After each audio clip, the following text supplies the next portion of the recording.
بسم اللہ الرحمن الرحیم نحمدہ ونصلی علی رسولہ الکریم وعلی آلہ واصحابہ اجمعین۔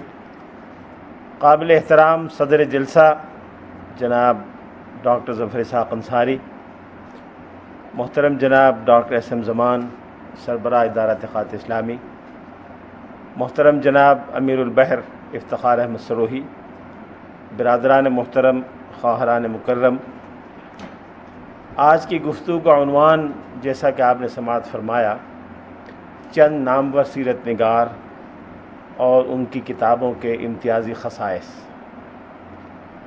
ایک اعتبار سے ہر سیرت نگار نامور سیرت نگار ہے، کوئی سیرت نگار ایسا نہیں ہے جو انشاءاللہ روز قیامت نامور نہ ہو۔ اس لیے نامور سیرت نگاروں کا تعین ناممکن ہے۔ کوئی شخص یہ دعویٰ نہیں کر سکتا کہ فلاں سیرت نگار نامور سیرت نگار ہے اور فلاں سیرت نگار غیر نامور سیرت نگار ہے۔ پھر نامور سیرت نگاروں کے تعین کا جو معیار بھی منتخب کیا جائے گا، اس معیار پر سینکڑوں نہیں ہزاروں سیرت نگار پورے اتریں گے، اور کسی شخص کے لیے یہ ممکن نہیں کہ ایک مختصر محفل میں نامور سیرت نگاروں کی فہرست بھی بیان کر سکے۔ چند روز قبل میں نے عرض کیا تھا کہ ایک ایرانی محقق نے سیرت کی کتابیات تیار کی ہے جو 12 جلدوں میں ہے اور جس میں 29,000 سے زائد اندراجات ہیں۔ ان 29,000 اندراجات میں سے اگر 29 اندراج بھی منتخب کیے جائیں، ہر اندراج پر 10 منٹ بھی بات کی جائے تو 290 منٹ درکار۔ اس لیے خاصے غور و خوض کے بعد، اور آج پورا دن میں یہی کام کرتا رہا، مختلف فہرستیں بنائیں پھر کاٹیں، اس لیے کہ یہ تعین کرنا بڑا دشوار تھا کہ کس سیرت نگار کا انتخاب کیا جائے اور کس سیرت نگار کے کام پر ذرا تفصیل سے روشنی ڈالی جائے۔ پھر یہ خیال ہوا کہ انتخاب کرنے میں پہلی ترجیح ان بزرگان دین کو حاصل ہے جنہوں نے فن سیرت کو ہمارے لیے مرتب کیا، محفوظ کیا، اور اس کو اتنے مضبوط علمی اور سائنٹیفک بنیادوں پر استوار کیا کہ بعد میں آنے والوں کے لیے ایک شاہراہ تحقیق ہمیشہ کے لیے قائم کرتی۔ نامور سیرت نگاروں میں کچھ وہ ہیں جن کا تعلق ہمارے بر صغیر سے ہے، ان میں سے چند کا تذکرہ بر صغیر کے عنوان سے جب گفتگو ہوگی تو پیش کیا جائے گا۔ کچھ نامور سیرت نگار وہ ہیں جن کا تعلق دور جدید سے ہے، ان کا تذکرہ دور جدید کے عنوان سے گفتگو میں سامنے آئے گا۔ اس لیے آج کی گفتگو محدود ہے ان متقدمین تک جن کا تذکرہ پہلے نہیں ہو سکا، اور ان کا کام اس درجے کا ہے کہ انہوں نے آنے والوں کے لیے بنیادیں متعین کی، راستے کے نشانات وضع کیے، اس فن کے قواعد، ضوابط اور بنیادی اصول طے کیے، جن سے کام لے کر بعد میں آنے والوں نے سیرت کے عنوان پر یہ پورا کتب خانہ تیار کیا، جس کی ایک کتابیات کی فہرست 29,000 سے زائد اندراجات پر مشتمل ہے۔ برادران محترم، سیرت کی تقریباً تمام ابتدائی کتابوں کی بنیاد محققین کی رائے کے مطابق 4 بڑی شخصیتوں کے کام پر قائم ہے۔ یہ 4 بڑی شخصیتیں وہ ہیں جنہوں نے سیرت نگاری کے ابتدائی دور میں 2 صدی ہجری تقریباً پوری اور 3 صدی ہجری کا ابتدائی حصہ، انہوں نے سیرت نگاری کے فن کو پایہ تکمیل تک پہنچایا۔ اس کی ابتدائی تدوین اتنے مضبوط خطوط پر کر دی کہ پھر آئندہ آنے والوں کے لیے ان خطوط سے صرف نظر کرنا ممکن نہیں رہا۔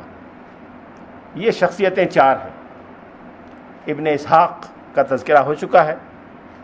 ابن اسحاق کے بارے میں نے عرض کیا تھا کہ ان کو علم سیرت سے وہی نسبت ہے جو حکیم ارسطا طالیس کو علم منطق سے، امام شافعی کو علم اصول فقہ سے، اور خلیل ابن احمد فراہیدی کو علم عروض سے ہے۔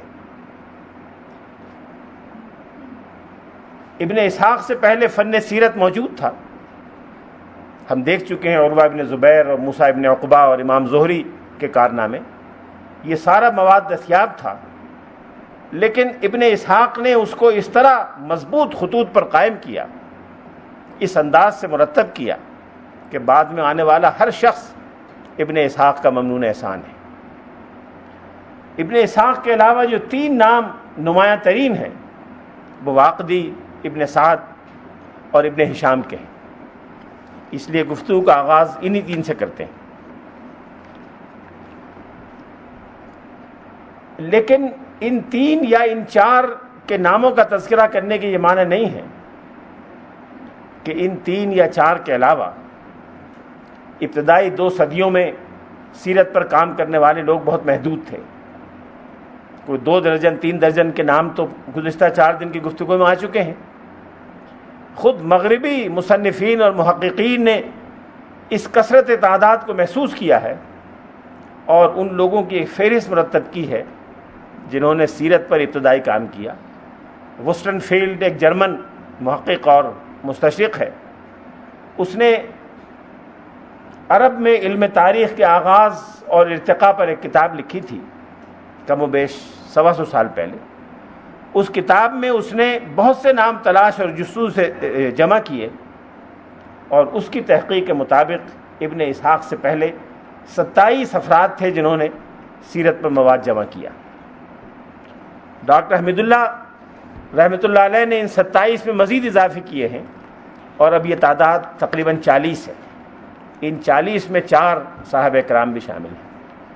یہ وہ صحابہ کرام ہیں جنہوں نے تحریری ذخائر سیرت پر اور مغازی پر مرتب کیے تھے۔ اس لیے ہم اس فن پر بات کر رہے ہیں جس کے مرتبین میں حضور علیہ الصلوۃ والسلام کے صحابہ کرام کا اس میں گرامی آتا ہے۔ سیرت کے فن کو جس نے 4 چاند لگا دیے، جس نے مغازی پر وہ ساری معلومات جمع کر کے ہمارے سامنے پیش کر دیں کہ آج غزوہ بدر و احد اور حنین اور حوازن اس طرح ہمارے سامنے ہیں جیسے کسی کے سامنے فلم دکھا دی گئی ہو۔ یہ کارنامہ جس بزرگ کا ہے ان کا نام محمد ابن عمر الواقدی تھا۔ محمد ابن عمر الواقدی سیرت نگاروں میں بڑا نمایاں نام رکھتے ہیں، اور جو بات کل ابن اسحاق کے حوالے سے عرض کی گئی تھی وہ واقدی پر بھی بدرجہ اتم صادق آتی۔ ابن اسحاق سے کہیں زیادہ واقدی کے بارے میں یہ اختلاف رہا ہے کہ ان کے بیانات کی دینی حیثیت کیا ہے، تاریخی حیثیت میں کبھی شبہ نہیں ہوا۔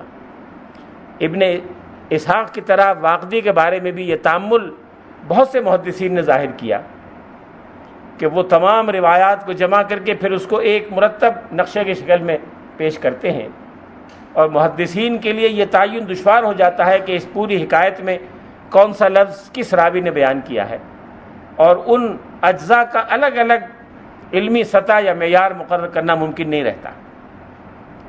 یہ ایک بڑا اعتراض ہے جو محدثین نے بہت سے لوگوں پر کیا اور واقدی پر بھی کیا۔ لیکن واقدی نے کس محبت، کس عقیدت اور کس محنت اور اہتمام سے سیرت کے واقعات کو جمع کیا، ان میں سے چند جھلکیاں میں آپ کے سامنے پیش کرنا چاہتا ہوں۔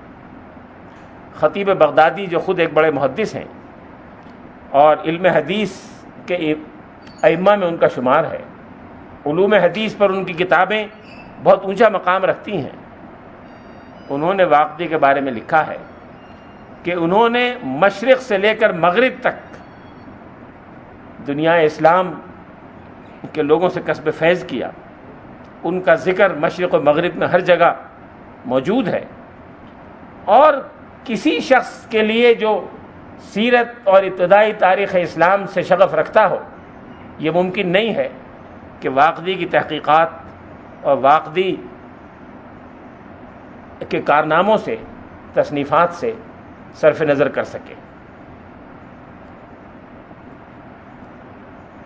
واقدی نے مغازی کے علاوہ براہ راست سیرت کے اور پہلوؤں پر، طبقات پر، رسول اللہ صلی اللہ علیہ وسلم سے متعلق بہت سے ایسے معاملات پر جو عام سیرت نگار اس وقت تک بیان نہیں کرتے تھے، ان کے علاوہ واقدی ایک بہت بڑے فقیہ بھی تھے، قاضی بھی تھے، اور واقدی کا شمار ان لوگوں میں ہے جنہوں نے علم مغازی اور سیر یعنی بین الاقوامی قانون کے قواعد ضوابط وضع کیے اور اس پر ابتدائی تالیفات پیش کرنے کی جن کو سعادت حاصل ہوئی۔ جیسا کہ پہلے عرض کیا جا چکا ہے کہ مغازی سے دلچسپی دو حضرات کی تھی، مورخ کی اور قانون داں اور فقیہ کی۔ مورخ اور سیرت نگار کی دلچسپی واقعات اور تفصیلات کو جمع کرنے سے تھی، مورخ اور سیرت نگار کی دلچسپی یہ تھی کہ کسی واقعے کا مکمل نقشہ سامنے آ جائے۔ فقیہ اور قانون داں کی دلچسپی یہ تھی کہ اس واقعے سے، وہ جنگ کا واقعہ ہو، صلح کا واقعہ ہو، معاہدے کا واقعہ ہو، جو قوانین بین الاقوامی تعلقات کو منضبط کرنے کے لیے نکلتے ہیں، ان کی نشاندہی کی جائے۔ واقدی کا شمار دونوں قسم کی شخصیات سے ہے۔ واقدی قاضی بھی رہے، انہوں نے فقہ پر بھی کتاب لکھی، اور ایک کتاب اختلاف حدیث پر بھی لکھی، یعنی وہ احادیث جن کے بظاہر مختلف احکام نکلتے ہیں، ان دونوں کے درمیان تطبیق کیسے پیدا کی جائے اور اس ظاہری اختلاف کو کیسے دور کیا جائے، اس پر متقدمین کے زمانے سے لوگ کتابیں لکھتے چلے آئے ہیں۔ امام شافعی نے اس پر کتاب لکھی، واقدی نے بھی اس پر کتاب لکھی، اور بھی کئی محدثین اور فقہاء نے اس پر کام کیا ہے۔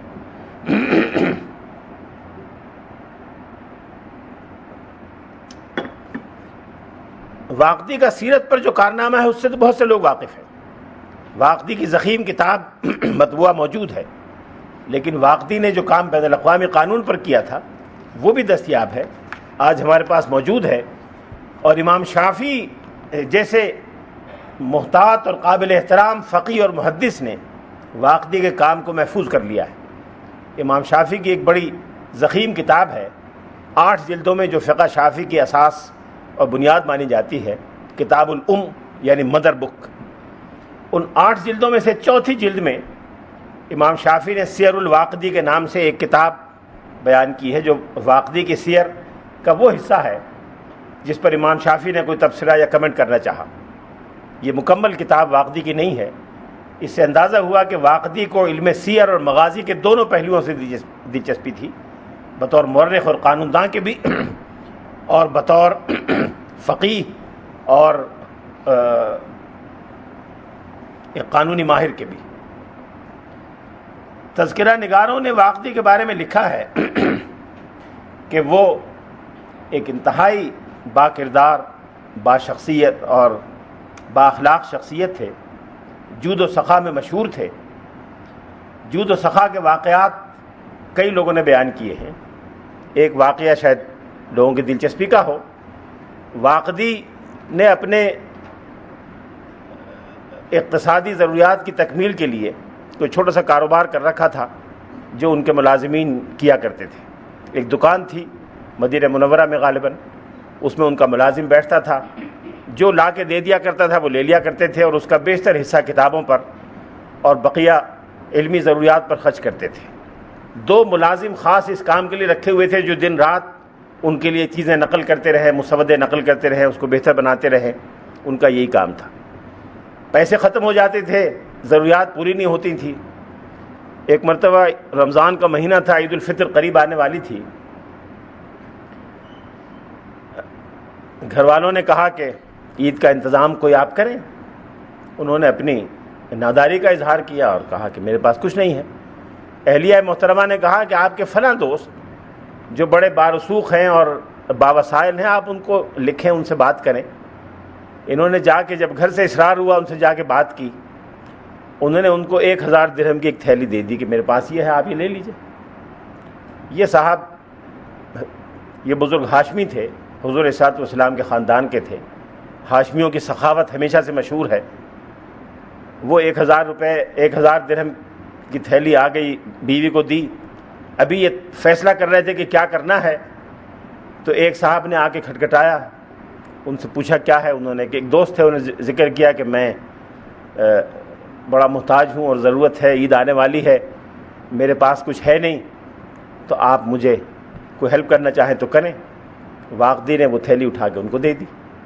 وہ تھیلی لے کر چلے گئے. تھوڑی دیر میں واقدی کے ہاشمی دوست واقدی کے پاس آئے اور کہا کہ بھئی کیا قصہ ہے، وہ جو تھیلی میں نے آپ کو دی تھی وہ کہاں گئی؟ کہنے لگے نہیں میں ضروریات میں خرچ کروں گا. انہوں نے کہا نہیں صحیح بتاؤ کہ کہاں گئی. انہوں نے کہا میرے فلاں دوست آئے تھے، میں نے ان کو دے دی. تو ہاشمی دوست نے کہا کہ میرے پاس سوائے اس تھیلی کے کچھ نہیں تھا. جب آپ کو وہ تھیلی دے دی تو میں نے ان دوست سے کہا کہ آپ مجھے کچھ دے دیں، انہوں نے وہ تھیلی میرے یہاں بھیج دی. اب وہی تھیلی تھی میں نے آپ کو دی تھی. تو تینوں چاروں دوست ایک جگہ جمع ہوئے اور آپس میں اس تفریح پر اظہار خیال کر رہے تھے. ان ہاشمی دوست کا بلاوا آیا وزیر اعظم کی طرف سے. وزیر اعظم کو اطلاع ملی کہ واقدی کے یہاں ہیں. انہوں نے کہا سب کو لے آؤ. چاروں کو لے گئے. تو جب چاروں پہنچے بتایا کیا معاملہ ہے، تو وزیر اعظم کو بتایا.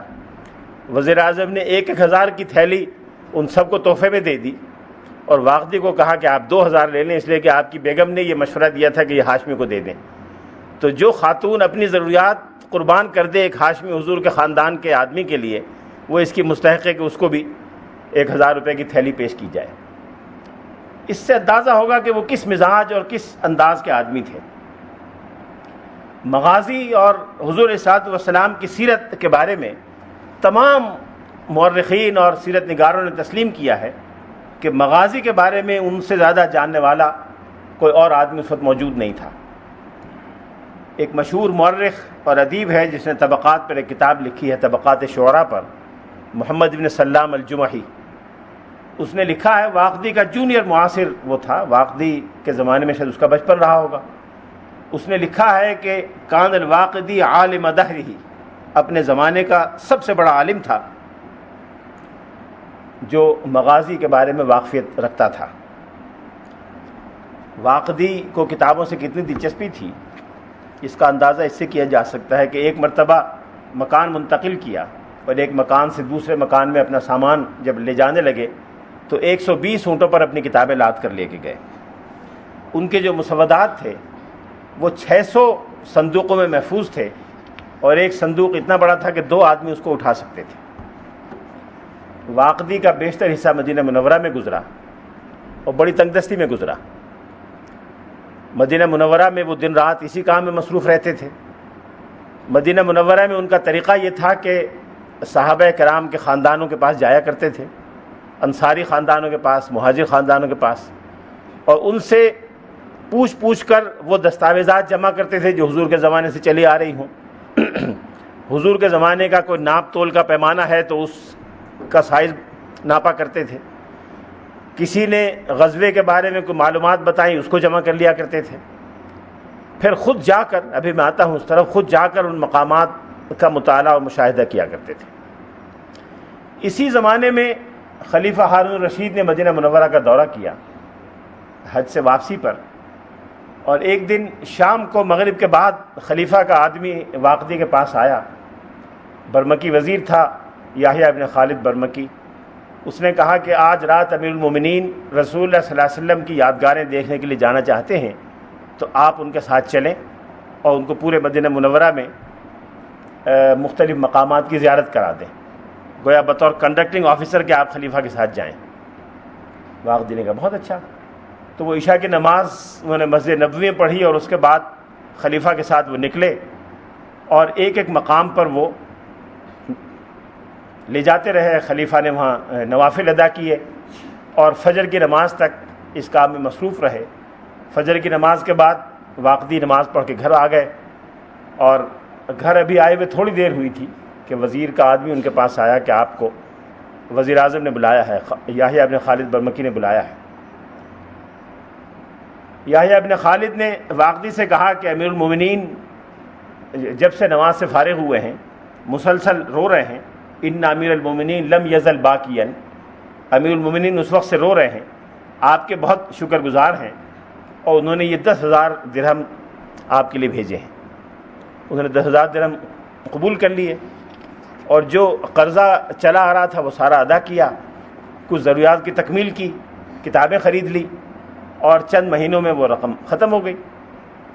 پھر ضرورت پڑی اور بہت پریشانی جب ہوئی تو بیگم نے کہا کہ آپ کا خلیفہ سے بھی تعارف ہے، وزیر اعظم بھی آپ کو جانتا ہے، آپ جائیں بغداد، ذرا جا کے وہاں پتہ لگائیں، کہیں ان سے کوئی فائدہ اٹھائیں۔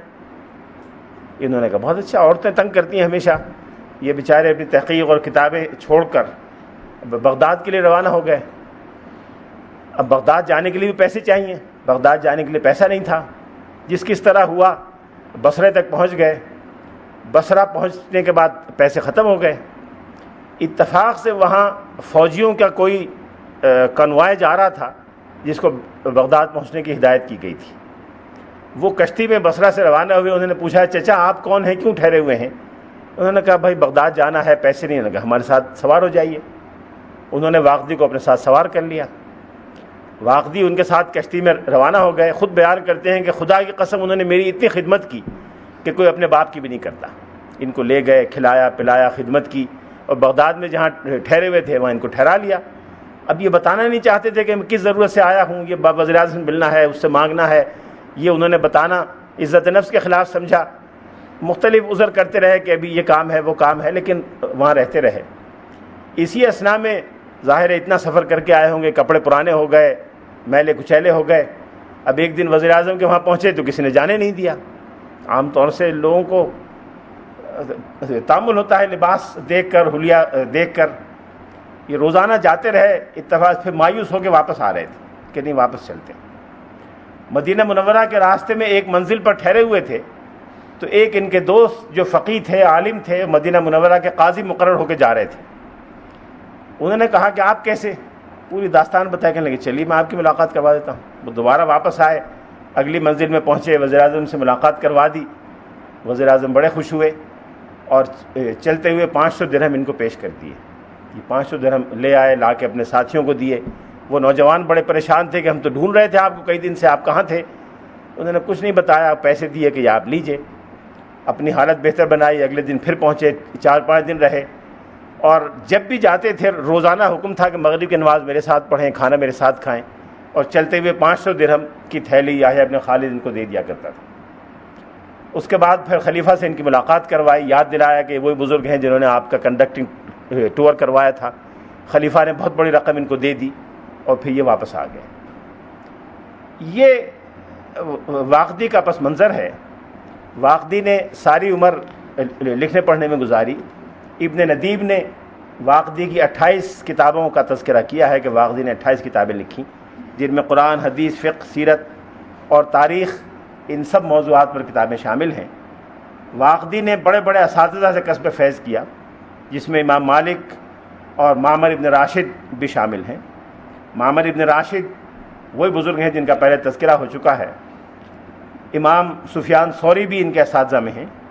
اور ایک خاص بات ہمارے بر صغیر کے لوگوں کے لیے خوشی اور فخر کی یہ ہے کہ ہمارے سندھ کے ایک بزرگ تھے، ابو معاشر نجیح السندھی، جو بڑے سیرت نگار تھے اور سیرت نگاری کی تاریخ میں ان کا نام آتا ہے۔ وہ بھی واقدی کے اساتذہ میں شامل تھے۔ سندھ سے جا کر وہ مدینہ منورہ بس گئے تھے، پھر مدینہ منورہ کے بعد بغداد میں رہے اور وہاں واقدی نے ان سے کسب فیض کیا۔ واقدی کا طریقہ یہ تھا کہ صحابہ کرام کے خاندان میں جایا کرتے تھے اور خاندان اور ان سے ملاقات کرنے کے بعد یہ پوچھتے تھے کہ کیا آپ کے خاندان میں کوئی ایسا شخص ہے جو حضور علیہ السلام کے مغازی کا علم رکھتا ہو؟ کیا کوئی ایسا شخص ہے جس کے آباء و اجداد میں کوئی شہید ہوا ہو؟ کیا کوئی ایسا شخص ہے جس نے حضور کے ساتھ کسی جنگ میں حصہ لیا ہو یا حضور نے اس کو کسی مہم پر بھیجا ہو؟ اور جب ایسا ہوتا تھا کہ فلاں خاندان میں کوئی شخص نکل آیا، اس سے پوچھتے تھے کہ وہ کس جگہ واقعہ ہوا تھا، وہاں جا کر اس جگہ کا مطالعہ کرتے تھے، مشاہدہ کرتے تھے، اور ان معلومات کو اس علاقے یا اس ٹوپوگرافی سے کمپیئر کرنے کی کوشش کرتے تھے تاکہ ایک مکمل تصویر اور نقشہ ان کے سامنے آ سکے۔ یہ بات واقدی کے تقریباً تمام تذکرہ نگاروں نے لکھی ہے کہ انہوں نے محض نظری طور پر معلومات جمع کرنے پہ اکتفا نہیں کیا، بلکہ ان مقامات کو دیکھنے کی کوشش کی اور ہر جگہ خود جا کر اس جگہ کا نقشہ، اس جگہ کی ٹوپوگرافی، اس جگہ جو بھی جغرافیائی چیزیں موجود تھیں ان سب کو ضبط تحریر میں لاتے تھے اور مکمل نقشہ اس جگہ کا ضبط تحریر میں لے آتے تھے۔ ایک صاحب بیان کرتے ہیں کہ میں نے ایک مرتبہ سخت گرمی کے موسم میں دیکھا کہ واقدی کے ایک ہاتھ میں کاغذات کا پلندہ ہے، ایک جیب میں قلم رکھے ہوئے ہیں اور پشت پر پانی کی ایک چھوٹی سی مشک ہے اور تیز تیز کہیں جا رہے ہیں۔ میں نے پوچھا آپ کہاں جا رہے ہیں؟ کہنے لگے آج ہی بعض صحابہ کرام کی اولادوں میں سے کچھ لوگوں سے غزوہ حنین کے بارے میں معلومات ملی ہیں، میں حنین کا مقام دیکھنے کے لیے جا رہا ہوں۔ مکہ مکرمہ سے تقریباً 70-80 میل کے فاصلے پر ہے۔ بظاہر یہی معلوم ہوتا ہے کہ پیدل جا رہے تھے، پیدل ایک دن میں تو نہیں پہنچے ہوں گے، 2 دن لگے ہوں گے، 2 دن واپسی میں لگے ہوں گے، پھر وہاں ٹھہرے ہوں گے، تو گویا پورے ہفتے 10 دن کا یہ پروجیکٹ ہوگا صرف ایک غزوے کو دیکھنے کے لیے اور کسی ایک راوی کی روایت کو ویریفائی کرنے کے لیے۔ پھر جیسے جیسے یہ لکھتے جاتے تھے اس کو مرتب کرتے جاتے تھے، پھر اس کو یاد کیا کرتے تھے۔ ایک روایت کئی مورخین نے بیان کی ہے، بعض جدید مورخین نے اس کو اور طرح پڑھا ہے، میں اسے اور طرح پڑھتا ہوں۔ ابن سید الناس نے نقل کیا ہے، وہ کہتے ہیں کہ قال ابراہیم الحربی، ابراہیم حربی کہتے ہیں کہ میں نے فلاں صاحب کو یہ کہتے ہوئے سنا کہ رأیت الواقدی یوما جالسا الی اسطوانۃ فی المسجد، کہ میں نے واقدی کو مسجد نبوی کے ایک ستون کے ساتھ ٹیک لگائے بیٹھے ہوئے دیکھا۔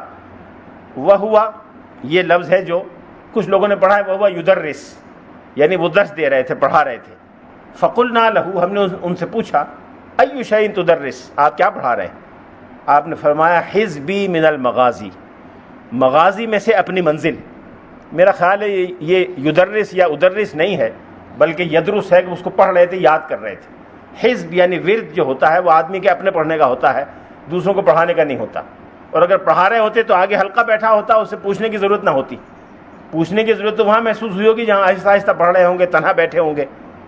تو اس سے یہ لگتا ہے کہ وہ تنہا بیٹھ کر روزانہ اپنی منزل مغازی کی یاد کیا کرتے تھے، اور جو جو لکھتے جاتے تھے اس کو زبانی یاد بھی کرتے تھے۔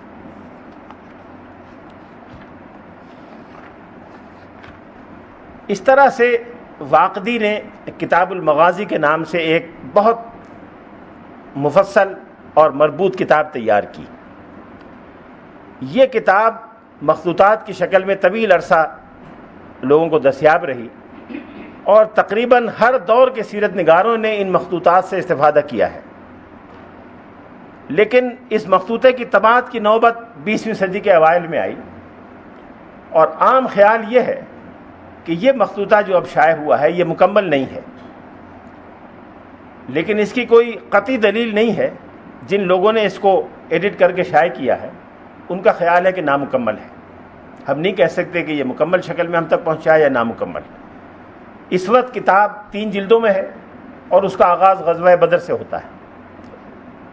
غزوہ بدر وہ پہلا معرکہ ہے، ابتدائی کچھ تمہید کے بعد، گویا ہجرت کے فوراً بعد سے آغاز ہو جاتا ہے، اور چند مہمات کے بعد غزوہ بدر کا تذکرہ شروع ہو جاتا ہے۔ ہجرت کے ابتدائی واقعات سے شروع ہوتی ہے اور غزوہ تبوک کے بعد جیش اسامہ پر ختم ہو جاتی ہے۔ غزوہ تبوک آخری غزوہ، اور جیش اسامہ جو حضور نے بھیجنے کا حکم دیا تھا اور سیدنا صدیق اکبر رضی اللہ تعالیٰ عنہ کے زمانے میں گیا تھا، اس کی تفصیل پر یہ ختم ہو جاتی ہے۔ اب ہو سکتا ہے کہ یہ مکمل کتاب ہو، انہوں نے غزوات ہی کو بیان کیا ہو، اس لیے اس کا نام کتاب المغازی رکھا گیا ہو سکتا ہے کہ اس کی ابتدائی جلدیں ضائع ہو گئی ہوں اور ہم تک نہ پہنچی ہوں، اس کے بارے میں کچھ نہیں کہا جا سکتا۔ لیکن یہ کتاب اتنی ضخیم ہے کہ پوری کتاب کوئی 1100-1200 صفحات پر مشتمل ہے، اور ایک ایک غزوے کے بارے میں جتنی تفصیل وہ دے سکتے ہیں اتنی تفصیل انہوں نے بیان کی ہے۔ غزوات کے ساتھ ساتھ بقیہ بے شمار تفاصیل اس کتاب میں موجود ہیں۔ عہد نبوی میں بین الاقوامی تعلقات کی نوعیت کیا تھی، مختلف قبائل سے جو معاہدات ہوئے اس کا پس منظر کیا تھا، اگر کسی قبیلے نے کسی 2 قبیلوں کے درمیان ثالثی کرائی اس کی تفصیل، اگر کوئی جنگ بندی کا معاہدہ ہوا اس کا تذکرہ ہے، جا بجا اس کے اشارے ملتے ہیں کہ رسول اللہ صلی اللہ علیہ وسلم نے حربی اور عسکری امور کے بارے میں سراغ رسانی کا شعبہ قائم کیا تھا، وہ کیسے کام کرتا تھا۔ رسول اللہ صلی اللہ علیہ وسلم جب بھی کسی غزوے کے لیے تشریف لے گئے تو پہلے مکمل معلومات آپ نے جمع فرمائیں۔ بعض صحابہ کرام کے بارے میں صراحت ہے کہ ان کو اس کام کے لیے بھیجا گیا، کچھ لوگوں کے نام نہیں ہیں لیکن یہ ہے کہ حضور نے اپنے سراغ رساں بھیجے، بعض جگہ اطلاع نہیں ہوئی کہ سراغ رساں بھیجے گئے۔ پھر اس کا ذکر ملتا ہے کہ رسول اللہ صلی اللہ علیہ وسلم نے فوجوں کی تربیت کیسے کی، ان کی پریڈ اور قواعد کیسے ہوتی تھی۔ پھر بعض دستے پیٹرولنگ کے لیے مقرر کیے جاتے تھے کہ وہ گشت لگاتے رہیں اور خطرات کی نشاندہی کرتے رہیں۔ اس کے ساتھ ساتھ رسول اللہ صلی اللہ علیہ وسلم نے، جس کو آج کل کاؤنٹر انٹیلیجنس کہتے ہیں، اس کا بھی انتظام فرمایا۔ اپنے لیے معلومات جمع کرنے کے ساتھ ساتھ دشمن کے بارے میں بھی معلومات جمع کی جائیں اور دشمن کو ہمارے بارے میں معلومات جمع کرنے سے روکا جائے۔ یہ پوری تفصیلات واقدی کے یہاں بہت تفصیل سے ملتی ہیں۔ اب واقدی کا جو ہمارے نزدیک یا جو مورخ کے نزدیک، تاریخ کے طالب علم کے نزدیک جو خوبی ہے، وہ محدثین کے نزدیک قابل اعتراض بات ہے۔ اب مثال کے طور پر جب رسول اللہ صلی اللہ علیہ وسلم کی ہجرت کا واقعہ بیان کرتے ہیں تو پورا مکمل ایک نقشہ سامنے آ جاتا ہے، اور تقریباً 25 راویوں کے نام دے کے لکھا ہے کہ فَكُلٌّ حَدَّثَنِي مِنْ هَذَا بِطَائِفَةٍ، ان میں سے ہر ایک نے اس واقعے کا ایک حصہ مجھ سے بیان کیا ہے۔ وَبَعْضُهُمْ أَوْعَى بِحَدِيثِهِ مِنْ بَعْضٍ، بعض لوگ جو حصہ بیان کرتے تھے ان کو بہت اچھی طرح یاد تھا، بعض لوگوں کو اچھی طرح یاد نہیں تھا۔ وَغَيْرُهُمْ قَدْ حَدَّثَنِي أَيْضًا، ان کے علاوہ بھی بہت سے حضرات نے یہ واقعات بیان کیے ہیں۔ فَكَتَبْتُ كُلَّ الَّذِي حَدَّثُونِي، جو جس شخص نے بیان کیا میں نے سب قلم بند کر لیا۔ فقالوا، انہوں نے یہ کہا۔ اس کے بعد پھر پورا ہجرت کا واقعہ تفصیل کے ساتھ انہوں نے بیان کیا کہ رسول اللہ صلی اللہ علیہ وسلم کس تاریخ کو کس وقت مدینہ منورہ میں قدم رنجہ ہوئے، کس وقت کس دن یہ واقعہ پیش آیا۔ خاص طور پہ واقدی نے تاریخوں کا تعین کرنے کا بڑا اہتمام کیا ہے، کون سا واقعہ کس دن کس تاریخ کو پیش آیا، غزوات و سرایا کون سے کس وقت حضور گھر سے نکلے، کس تاریخ کو نکلے، صبح میں نکلے کہ رات کو نکلے، ظہر کے وقت نکلے کہ عصر کے وقت نکلے، نماز پڑھ کر مدینہ سے روانہ ہوئی یا پہلی منزل پر جا کے نماز ادا فرمائی۔ اس طرح کی جزوی تفصیلات کا واقدی نے بڑا اہتمام کیا ہے۔ واقدی نے پہلے ایک خلاصہ دیا ہے تمام غزوات کا شروع کے 8 صفحات میں، جس میں 27 غزوات اور 47 سرایا کا ذکر کیا ہے، یعنی 27 مہمات وہ تھیں جس میں رسول اللہ صلی اللہ علیہ وسلم نے براہ راست قیادت فرمائی، اور 47 دستے وہ تھے جو حضور علیہ الصلوۃ والسلام نے مختلف صحابہ کرام کی سرکردگی میں بھیجے، اور 3 مرتبہ حضور نے عمرہ فرمایا۔ اس میں واقدی کی ایک رائے ہے جس سے بہت سے محدثین اتفاق کرتے ہیں اور بعض محدثین اختلاف کرتے ہیں، لیکن اکثر محدثین اور سیرت نگاروں کے نزدیک رسول اللہ صلی اللہ علیہ وسلم نے 3 عمرے فرمائے۔ غزوہ بدر کا بیان واقدی کی کتاب کے 153 صفحات پہ پھیلا ہوا ہے، اس سے زیادہ مفصل بیان سیرت کی کسی بھی کتاب میں نہیں۔ کسی بھی کتاب میں، کسی بھی حدیث یا سیرت کی کتاب میں 4، 5، 10 صفحے سے زیادہ غزوہ بدر کا بیان نہیں، لیکن واقدی نے چونکہ پوری زندگی لگائی اور جو جو معلومات ہو سکتی تھی وہ ساری جمع کی۔ کفار مکہ کی طرف سے کون کون لڑنے کے لیے آیا، کون کون شخص مرا، کون کس کے ہاتھوں قتل ہوا، اس میں کوئی اختلاف ہے کہ نہیں ہے، صحابہ میں سے کون کون لوگ شہید ہوئے، مکمل فہرست اصحاب بدر کی موجود ہے، قبیلے کے حساب سے فلاں قبیلے کے فلاں لوگ، فلاں قبیلے کے فلاں لوگ، فلاں قبیلے کے فلاں لوگ، اسلحہ کون کون سا تھا، گھوڑے کتنے تھے اور کس کے تھے، اونٹ کتنے تھے اور کس کے تھے، ہتھیار کس کس کے تھے، کون لے کر آیا تھا کون نہیں لے کے آیا تھا، اور یہ سب کچھ بہت منطقی ترتیب کے ساتھ ایک لاجیکل انداز میں۔ غالباً اگر کوئی آدمی وہاں رویداد نویس بیٹھا ہوتا تو شاید اتنی تفصیل اور ترتیب کے ساتھ نہ لکھ سکتا جتنا واقدی نے 150 سال کے بعد ان واقعات کو جمع کیا۔ اس کے بعد ایک اور اہم چیز جو واقدی نے کی ہے، چونکہ خود بڑے عالم تھے، حدیث کے بھی عالم تھے، حدیث پر کتاب لکھی ہے اختلاف حدیث پر، قاضی بھی تھے، فقہ بھی جانتے تھے، اسلامی قانون، بین الاقوامی قانون پر کتاب لکھی تھی، اس لیے ان کو ان غزوات کے فقہی، قانونی اور دینی پہلوؤں سے بھی دلچسپی تھی۔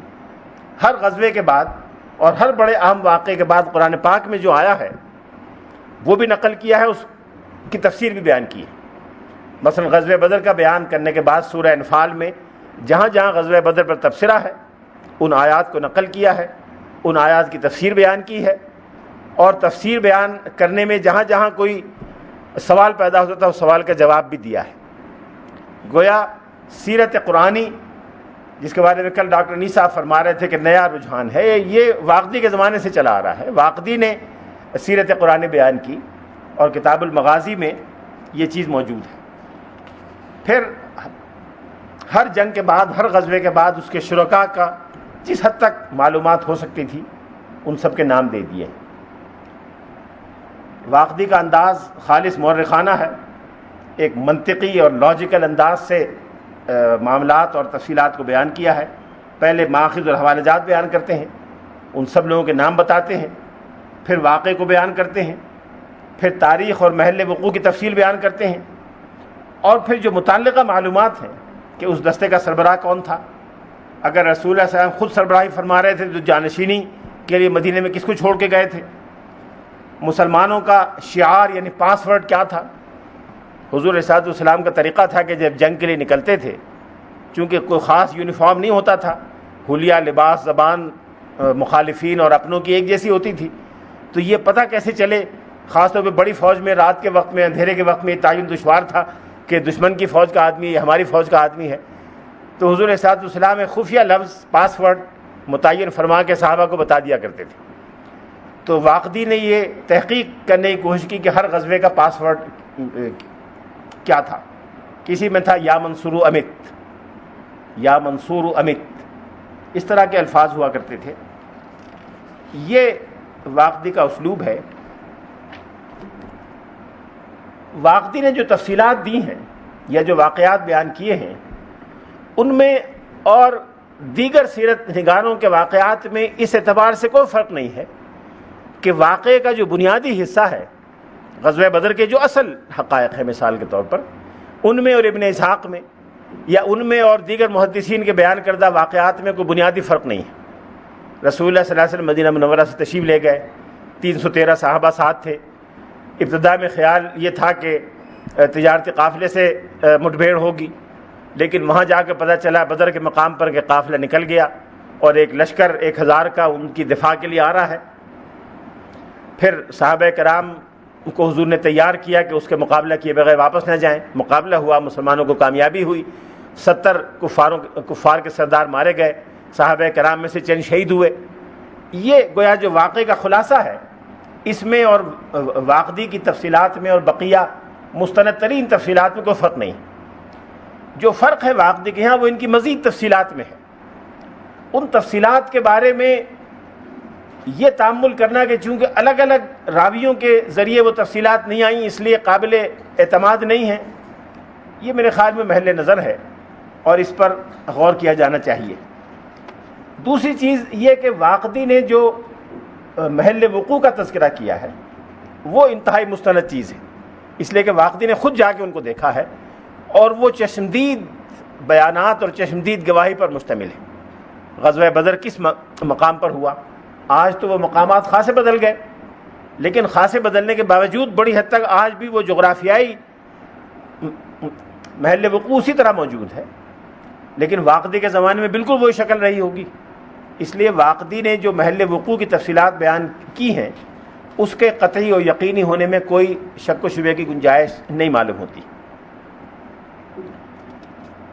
کچھ چیزیں ایسی ہیں کہ واقدی سے پہلے کے مورخین مثلا ابن اسحاق نے یا عروہ ابن زبیر کے ہاں یا امام زہری کے ہاں وہ تفصیلات نہیں تھیں۔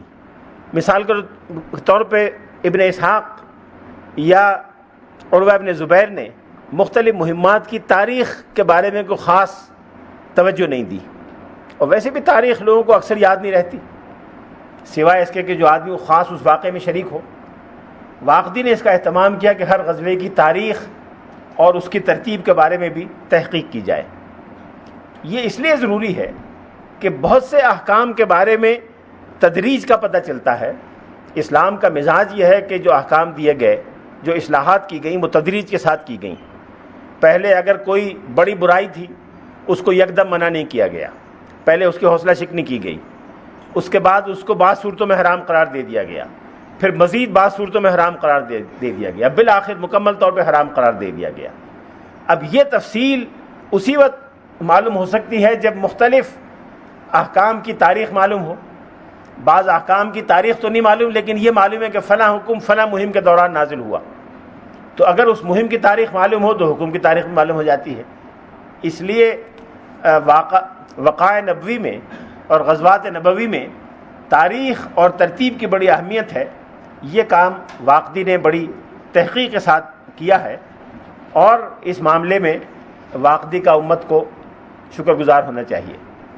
لیکن ظاہر ہے ہر محقق کے کام سے اختلاف بھی کیا جا سکتا ہے. بعض تاریخوں کے بارے میں بعد کے محققین نے اختلاف کیا اور دلیل سے ثابت کیا کہ واقدی کی تحقیق اس معاملے میں نظر ثانی کی محتاج ہے. اس طرح کے ایک دو واقعات بھی ملتے ہیں. غزوات کی تفصیلات کے ساتھ ساتھ اس دور کے مدینہ منورہ اور اسلامی معاشرے کے عام خصائص کے بارے میں بہت سی معلومات جگہ جگہ بکھری ہوئی ہیں. اگرچہ واقدی کا مقصد وہ معلومات جمع کرنا نہیں تھا، لیکن ضمناً بہت ساری ایسی معلومات دستیاب ہو جاتی ہیں جس سے اس دور کے مدینہ منورہ اور اس دور کے معاشرے کے بارے میں بہت سی چیزیں سامنے آتی ہیں. مثال کے طور پر مدینہ منورہ میں زراعت کا نظام کیا تھا، اس پورے علاقے میں زراعت کے بارے میں کیا ہوتا تھا، کون کس زمین کا مالک تھا، کس کی زمین میں کیا کاشت ہوتا تھا، یہودیوں کے پاس کون کون سی زمینیں تھیں، کن یہودی قبائل کی زمینیں تھیں، کن یہودی قبائل کی تجارت تھی. اس سے مدینہ منورہ کی زراعت اور تجارت کے بارے میں بہت سی معلومات آ جاتی ہیں. مدینہ منورہ میں عام طور پہ کھانے پینے کے کیا عادات اور رواجات تھے، کس قسم کا کھانا مدینہ میں لوگ کھایا کرتے تھے، اچھے بااثر لوگ اور ثروت مند لوگ کس طرح کا کھانا کھاتے تھے، غریب لوگ اور بے سہارا لوگ کس طرح کا کھانا کھایا کرتے تھے. پھر جو مشرکین تھے وہاں وہ کن بتوں اور کن دیویوں کی پوجا کیا کرتے تھے. ہر قبیلے کی الگ دیویاں ہوتی تھیں، ہر قبیلے کے الگ بت ہوتے تھے. بعض بت ایسے تھے جو بڑے سمجھے جاتے تھے، کئی قبیلے مل کر ان کو پوجتے تھے. اس کے علاوہ قبیلوں کے الگ الگ بت اور دیویاں تھیں. یہ معلومات کو خاص اہمیت نہیں رکھتی، لیکن تاریخی دلچسپی کی خاطر واقدی نے ان معلومات کو بھی محفوظ کیا ہے. پھر جو عام معاشرتی زندگی ہے، تمدنی ثقافتی امور ہیں، ان میں سے کئی چیزوں کے بارے میں واقدی کے یہاں اشارے ملتے ہیں. اس زمانے میں تجارتی کاروان کیسے جایا کرتے تھے، قافلے کیسے جاتے تھے. ظاہر ہے عرب سے لوگ دور دور قافلے لے کے جایا کرتے تھے. رحلت الشتاء والصیف کا ذکر تو قرآن میں بھی ہے. شام تک تجارتی قافلے جایا کرتے تھے، یمن جایا کرتے تھے. یہ قافلہ کیسے جاتا تھا؟ جب لاکھوں روپے کا سامان لے کے جائیں گے تو اس کی حفاظت کا بندوبست کیا ہوا کرتا تھا. اس کے لیے اسی طرح کا جو واقدی نے تفصیلات دی ہیں اس سے اندازہ ہوتا ہے کہ جیسے آج کل ٹور آپریٹرز ہوتے ہیں، اسی طرح کے ٹور آپریٹرز کے انداز کے لوگ ہوا کرتے تھے جو بڑے پیمانے پر اونٹ اپنے پاس رکھتے تھے. ان کے ملازمین ہوا کرتے تھے، ان کے پاس راستہ بتانے والے لوگ ہوتے تھے، سپلائیز کا سامان وہ ساتھ بھیجا کرتے تھے، پانی کا انتظام ساتھ کرتے تھے، اور قافلے والوں سے، سفر کرنے والوں سے پیشگی معاوضہ لے کر منزل پر پہنچا دیا کرتے تھے. یہ تفصیلات جو بکھری ہوئی ہیں پوری کتاب میں، ان کو جمع کیا جائے تو یہ اندازہ ہوتا ہے کہ یہ اس زمانے میں طریقہ کار رائج تھا. واقدی نے جو معلومات جمع کی ہیں اس کے بارے میں محدثین کے تحفظات اور ملاحظات کے باوجود عام طور پر سیرت نگاروں نے اور مورخین نے واقدی کی تفصیلات کو قبول کیا ہے. ایک مغربی مورخ نے لکھا ہے کہ واقدی نے جو کچھ بھی بیان کیا ہے سیرت اور غزوات کے بارے میں، اس کے بیشتر حصے کی تائید حدیثی کتابوں سے ہو جاتی ہے. حتیٰ کہ مسند امام احمد میں بہت سی ایسی احادیث ہیں جو واقدی کے ان بیانات کی تائید کرتی ہیں جن کی عام کتب حدیث سے تائید نہیں ہوتی.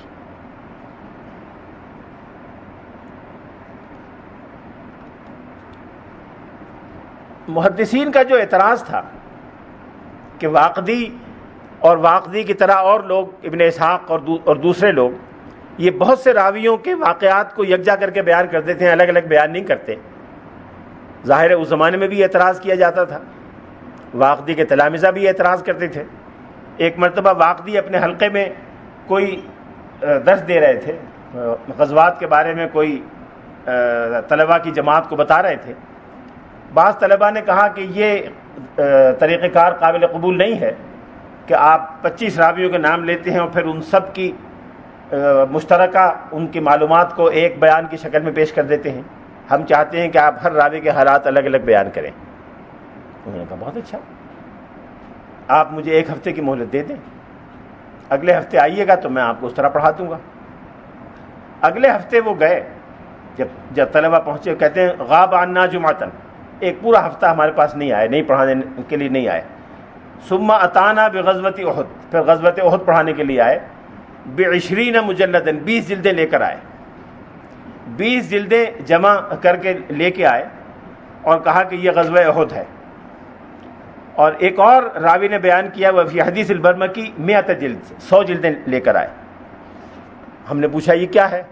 کہنے لگے اس میں ہر جلد میں ایک راوی کے حالات میں نے الگ الگ بیان کیے ہیں اور ہر راوی کی روایت الگ الگ بیان کی ہیں۔ تو غزوہ احد اگر آپ کچھ سننا چاہتے ہیں تو یہ 20 یا 100 جلدیں میں آپ کو سناؤں گا۔ تو ہم نے کہا کہ ردنا الی الامر الاول، نہیں وہ پہلا ہی طریقہ ٹھیک ہے، آپ اسی طرح پڑھا دیجئے۔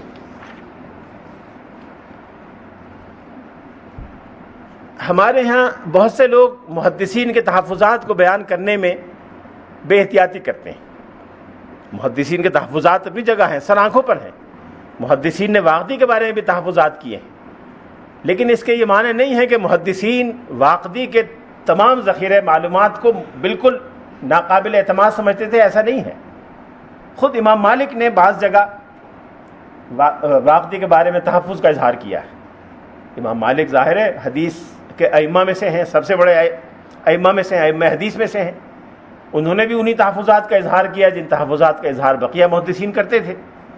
لیکن کئی مواقع پہ ایسا ہوا کہ امام مالک کو سیرت کے کسی معاملے میں کسی رہنمائی کی ضرورت پڑی تو انہوں نے واقدی سے پوچھا۔ ایک مرتبہ وہ پڑھا رہے تھے اور پڑھاتے پڑھاتے سوال پیدا ہوا کہ اگر کوئی جادوگر جادو کے زور سے کسی کو قتل کر دے تو اس کی سزا کیا ہونی چاہیے؟ یہ قانونی سوال ہے۔ اب زیر بحث یہ آیا کہ مشہور ہے کہ ایک یہودی عورت نے رسول اللہ صلی اللہ علیہ وسلم پر جادو کرنے کی کوشش کی تھی، تو اگر ایسا ہے واقعی کوشش کی تھی تو اس کا کیا ہوا؟ حضور نے اس کو کوئی سزا دی تھی کہ نہیں دی تھی؟ امام مالک نے کہا کہ اچھا میں اہل علم سے مشورہ کر کے بتاؤں گا۔ امام مالک نے واقدی کو خط لکھا، واقدی نے پورا جواب دیا تفصیلی، اور پھر امام مالک نے اپنے شاگردوں کو بتایا کہ سألت اہل العلم، کہ میں نے اہل علم سے پوچھا ہے، فاخبرونی انہ قتلھا، اور انہوں نے مجھے یہ بتایا ہے کہ رسول اللہ صلی اللہ علیہ وسلم نے اس عورت کو سزائے موت دی تھی۔ اس لیے جادوگر اگر کسی پر جادو کر کے اس کو نقصان پہنچانا چاہے تو اس کی سزائے موت ہو سکتی ہے۔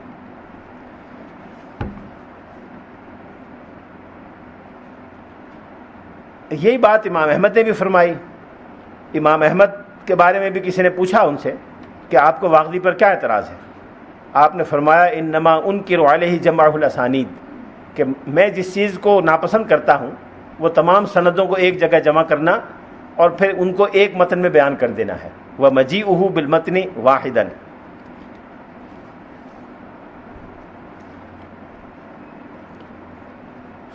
ایک اور بات ایک بہت بڑے آدمی نے کہی ہے، میں تو نہیں کہہ سکتا، ابن سید الناس نے کہی ہے اور ایک حد تک درست بھی ہے۔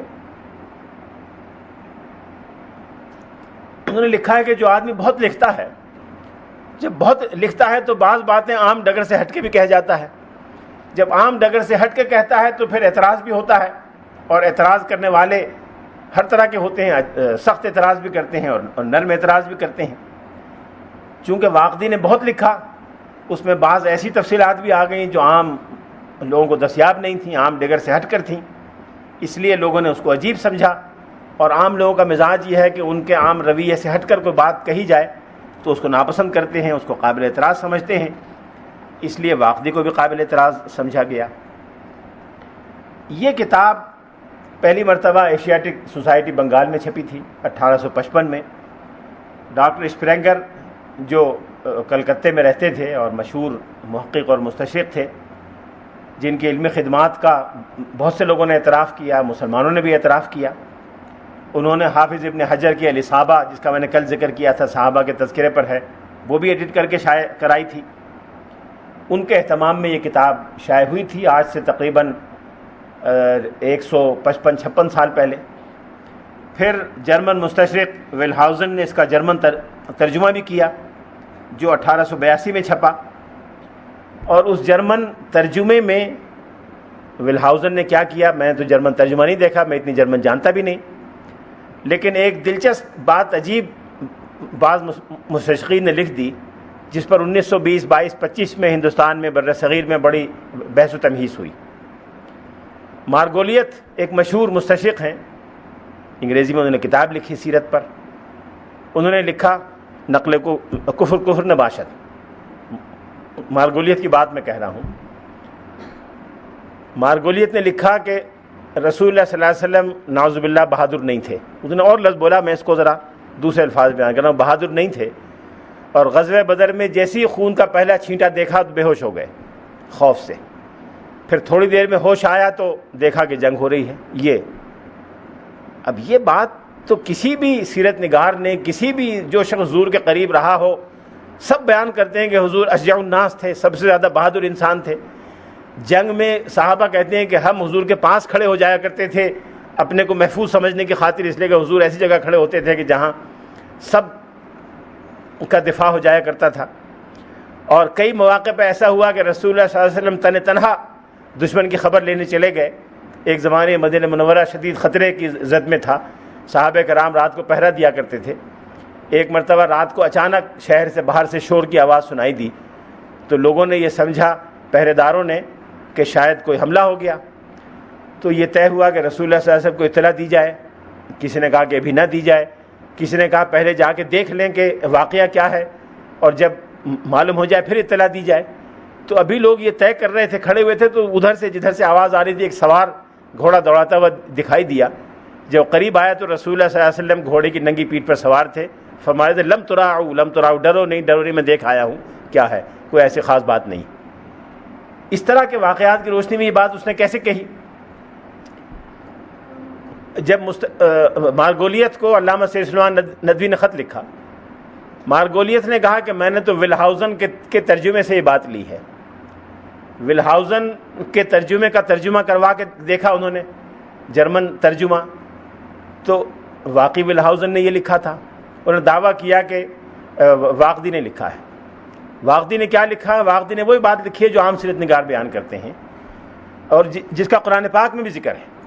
قرآن پاک میں یہ ذکر ہے کہ جب غزوہ بدر شروع ہونے والا تھا تو اخذکم النعاس، تم پر ایک نیند کا ایک ہلکا سا جھونکا آیا، اور اللہ تعالیٰ نے اپنے مدد اور نصرت کی تمہیں بشارت دے دی.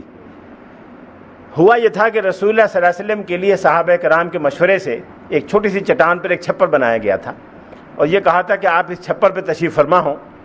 تو آپ اور حضرت ابوبکر صدیق اس چھپر پہ تشریف فرما تھے، اور فجر کی نماز کے بعد سے حضور وہاں دعا میں مصروف تھے، اور تمام رات فوجوں کی ترتیب میں مصروف رہے.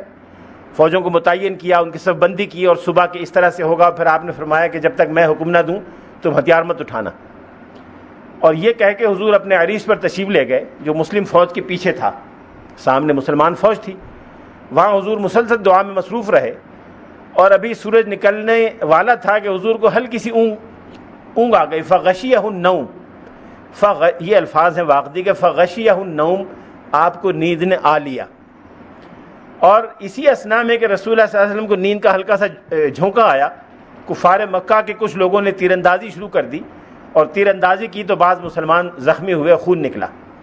جب حضور کو اطلاع دی گئی کہ انہوں نے حملہ کر دیا ہے، مسلمانوں کا خون نکلا ہے، تو حضور ایک دم سے ففزع، تو رسول ایک دم گھبرا کے حضور اٹھے. یہ عبارت ہے جس کا انہوں نے ترجمہ کیا، غشیہ النوم کا ترجمہ کیا کہ غشی آ گئی. اردو کا لفظ سنا ہوگا شاید کہ غشی آ گئی، اور فزع کے گھبرا کر اٹھے کا ترجمہ کیا کہ ڈر کر اٹھے. اب گویا یہ اس طرح کے ترجمے، ممکن ہے ویلہاؤزن کا سارا ترجمہ ایسا ہو، میں نہیں جانتا، لیکن واقدی کے اس ترجمے سے یہ غلط فہمی پیدا ہوئی، اور یہ بہت طویل عرصے تک بحث جاری رہی. واقدی کی کتاب کے کئی زبانوں میں ترجمے ہوئے ہیں، اردو ترجمہ بھی قدیم زمانے میں ہوا تھا اور شائع شدہ موجود ہے۔ واقدی کے شاگردوں میں اور ان کے قریب ترین لوگوں میں مشہور نام محمد ابن سعد کا ہے، جن کی کتاب طبقات ابن سعد کا کل مختصر اشارہ میں کر چکا ہوں۔ محمد ابن سعد اپنے استاد سے زیادہ مستند سمجھے گئے، اپنی تحقیق اور اعتبار کے اعتبار سے ان کو اونچا مقام ملا۔ انہوں نے سیرت، تذکرہ اور صحابہ کی سوانح عمری کو اپنی تحقیق کا موضوع بنایا، اور وہ پہلے آدمی ہیں جنہوں نے دلائل نبوت پر مواد جمع کیا، حضور کے معجزات پر، نبوت کے دلائل پر مواد جمع کیا، اور وہ پہلے آدمی ہیں جنہوں نے شمائل نبوی پر سب سے پہلے اتنا بڑا مجموعہ اپنے ہاں فراہم کیا۔ طبقات ابن سعد، جیسا کل میں نے عرض کیا تھا، 1904 میں ایڈورڈ سخاؤ نے ایڈٹ کی تھی ایک ٹیم کے ساتھ۔ اس ٹیم میں بڑے بڑے لوگ شامل تھے، جوزف ہورووچ کا میں ذکر کر چکا ہوں، وہ بھی شامل تھا۔ بروکلمان جو مشہور مورخ اور کتابیات نویس ہیں، جن کی کتاب 3-4 جلدوں میں ترجمہ بھی عربی میں ہوا ہے، وہ بھی شامل تھے، اور ان لوگوں نے 8 جلدوں میں اس کتاب کو مرتب کیا۔ طبقات ابن سعد سیرت کے بارے میں معلومات کا مستند ترین اور جامع ترین خزانوں میں سے خزانہ ہے۔ آغاز انہوں نے تخلیق آدم سے کیا ہے، بقیہ کتابوں کی طرح، اور ظاہر حضور سے پہلے کے انبیاء کے بارے میں جو معلومات ہیں وہ اکثر اسرائیلیات سے لی ہیں۔ اسرائیلیات پر علماء کی جو رائے ہے کل میں نے عرض کر دی کہ اسرائیلیات میں سے وہ حصہ جو قرآن پاک اور سنت کے بیانات کے مطابق ہے وہ قابل قبول ہے، جو سنت کے بیانات کے خلاف ہے وہ ناقابل قبول ہے۔ ظاہر واقدی یا ابن سعد نے کوئی ایسی چیز نہیں لی جو صراحتاً قرآن و سنت سے متعارض ہو، لیکن جو چیز ایسی ہے جس کے بارے میں نہ قرآن و سنت نے مثبت یا نہ منفی کوئی بات کہی ہے، اس کے بارے میں اختلاف رائے رہا ہے کہ اس کو قبول کیا جائے کہ نہ کیا جائے۔ کچھ لوگوں نے اس کو قبول کرنے میں اور بیان کرنے میں حرج نہیں سمجھا، کچھ لوگوں نے اس کو بیان کرنے میں حرج سمجھا۔ ابن سعد ان لوگوں میں تھے جنہوں نے اس سے استفادہ کرنے میں کوئی حرج نہیں سمجھا اور اس مواد کو اپنے ہاں بیان کیا۔ ابن سعد نے ایک بات کی طرف انڈائریکٹلی اشارہ کیا ہے، اور یہ اشارہ دوسرے سیرت نگاروں کے یہاں بھی ملتا ہے، اور یہ وہی بات ہے جو میں نے علامہ اقبال کے حوالے سے کہی تھی۔ وہ یہ کہتے ہیں کہ تمام انبیاء کی نبوت رسول اللہ صلی اللہ علیہ وسلم کی نبوت کی تمہید تھی، اس لیے نبوت خاتمی کو، ختم نبوت کو بیان کرنے کے لیے ضروری ہے کہ تمہیدی نبوتوں کا بیان بھی کیا جائے۔ تمہیدی نبوتوں کے بیان سے ختم نبوت کی عظمت اور حقیقت مکمل طور پہ سامنے آ سکتی ہے، اس لیے تمام انبیاء کی نبوت بیان کرنا ضروری ہے۔ یہی بات ہے جس کا خلاصہ ایک جملے میں علامہ اقبال نے کہا تھا، all previous prophets were Muhammad in the making. یہ جملہ علامہ اقبال کا ہے جو اسی بات کی وضاحت ہے۔ جی کیا فرمایا؟ All previous prophets were Muhammad in the making, all previous prophets were Muhammad in the making.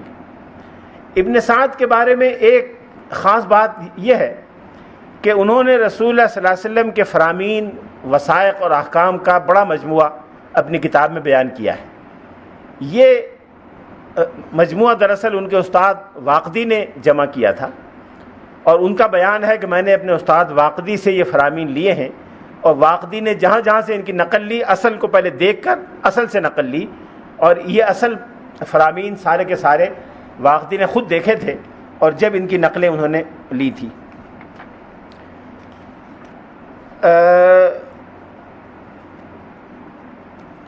واقدی کے اساتذہ میں، ابن سعد کے اساتذہ میں واقدی کے علاوہ مشہور محدث اور فقیہ سفیان ابن عیینہ بھی شامل ہیں، وکیع ابن الجراح جو امام بخاری کے استاد ہیں اور امام ابو حنیفہ کے تلامذہ میں سے ہیں وہ بھی شامل تھے، فضل ابن دکین جو مشہور محدث ہیں وہ بھی شامل تھے، سفیان ابن حرب یہ بھی شامل تھے۔ ابن سعد کو محدثین کی بڑی تعداد نے ثقہ اور حافظ قرار دیا ہے۔ بعض حضرات نے، بعض محدثین نے اس سے اختلاف بھی کیا ہے، لیکن خطیب بغدادی نے ان تمام محدثین کے اقوال الگ الگ جمع کر دیے ہیں جو ابن سعد کی تائید میں ہیں یا ابن سعد پر تنقید میں ہیں۔ لیکن متاخر دور کے دو بڑے محدثین خطیب بغدادی اور حافظ ابن حجر عسقلانی، یہ دونوں ابن سعد کو ثقہ اور قابل اعتماد مانتے ہیں۔ امام سخاوی جو متاخر دور کے بہت بڑے محدثین اور مورخین میں سے ہیں، انہوں نے بھی ابن سعد کی ثقاہت کی تعریف و تصدیق کی ہے۔ ابن سعد سیرت نگار اور مورخ ہونے کے ساتھ ساتھ فقیہ بھی تھے۔ ایک مرتبہ مامون نے کسی معاملے میں مشورے کے لیے 7 بڑے فقہا کو بلایا تھا۔ جن 7 بڑے فقہا کو بلایا گیا تھا ان میں ابن سعد بھی شامل تھے۔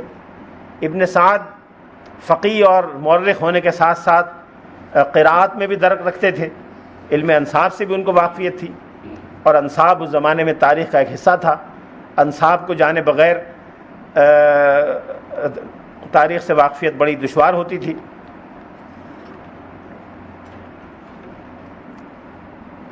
طبقات ابن سعد کی پہلی 2 جلدیں سیرت کے بارے میں ہیں، بقیہ جلدوں میں صحابہ کے حالات اور تابعین کے حالات بیان کیے ہیں۔ صحابہ کے حالات بیان کرنے میں انہوں نے حضرت عمر فاروق کی ترتیب کو اختیار کیا ہے۔ حضرت عمر فاروق نے جب دیوان مرتب کیا تو صحابہ کرام اور سپاہیوں کی لسٹیں بنائی تھیں، تو پہلے وہ صحابہ کرام شامل کیے جو حضور کے خاندان کے تھے، پھر وہ جو حضور کے خاندان کے قریب رشتہ داری رکھتے تھے، پھر وہ جو ان کے بعد حضور کے قریب تھے۔ حضور کے قرابت کی نسبت سے انہوں نے فہرست بنائی تھی۔ ابن سعد نے بھی یہی ترتیب رکھی ہے۔ سب سے پہلے خاندان بنی ہاشم کو رکھا ہے، پھر بنی ہاشم میں السابقون الاولون کو پہلے رکھا ہے، پھر بدری صحابہ کو رکھا ہے، پھر بقیہ صحابہ کو رکھا ہے۔ ترتیب مکانی کا بھی لحاظ کیا ہے، ترتیب زمانی کے بعد ترتیب مکانی یعنی مختلف شہروں کے حساب سے بیان کیا ہے۔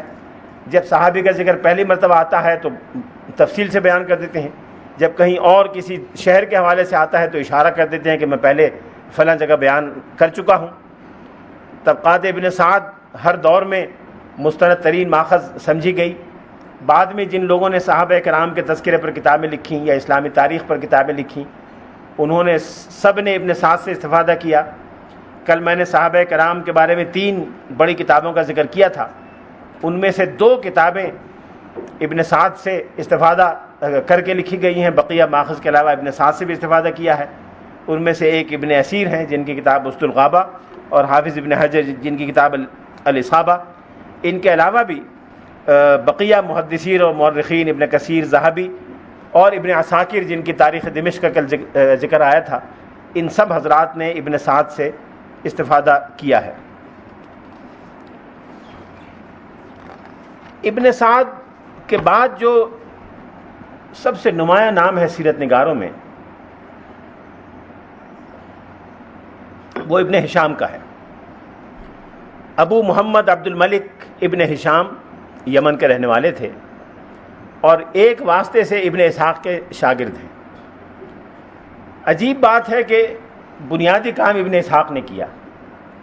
ابن اسحاق کا کام سیمینل کام ہے سیرت کے باب میں، اور اتنا بڑا کام ہے کہ ابن سعد کی وہ حیثیت ہے جو ارسطو طالیس کی منطق میں، لیکن ابن سعد کی کتاب کو وہ مقبولیت اصل کتاب کو حاصل نہیں ہوئی جو ابن ہشام کی کتاب کو حاصل ہوئی۔ ابن ہشام نے اس کتاب کا نسخہ اپنے استاد زیاد ابن عبداللہ البکائی کے ذریعے حاصل کیا، اس کتاب پر کام کیا، اس پر محنت کی اور اس کا ایک نیا نسخہ تیار کیا۔ وہ نسخہ اتنا مقبول ہوا کہ پھر لوگوں نے ابن اسحاق کی اصل کتاب کو چھوڑ دیا اور ابن ہشام کی کتاب نے اصل جگہ لے لی۔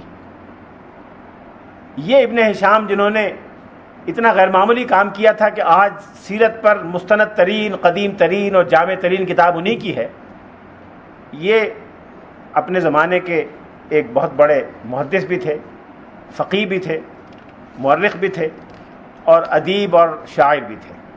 ادب اور شعر میں بڑا اونچا مقام رکھتے تھے۔ اپنے زمانے کے جید ترین اہل علم سے انہوں نے کسب فیض کیا۔ ابو عبیدہ معمر ابن المثنی جن کا نام میں نے پہلے بھی لیا تھا، یہ ادبیات اور علوم قرآنیات کے یعنی قرآنی لغویات کے بڑے ماہر تھے۔ انہوں نے قرآن کے مجاز پر، قرآن کے غرائب پر، قرآن کے مشکل الفاظ پر کئی کتابیں لکھی تھیں۔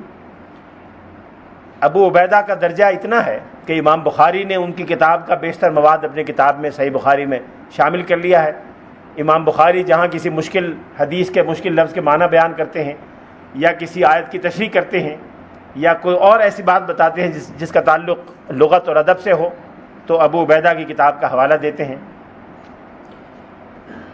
اسی طرح سے ایک اور سیرت نگار جن کا پہلے بھی نام آ چکا ہے، محمد ابن ابی بکر ابن محمد ابن عمر ابن حزم، جو حضور کے بھیجے ہوئے گورنر یمن کے پوتے تھے، ان سے بھی ابن ہشام نے کسب فیض کیا۔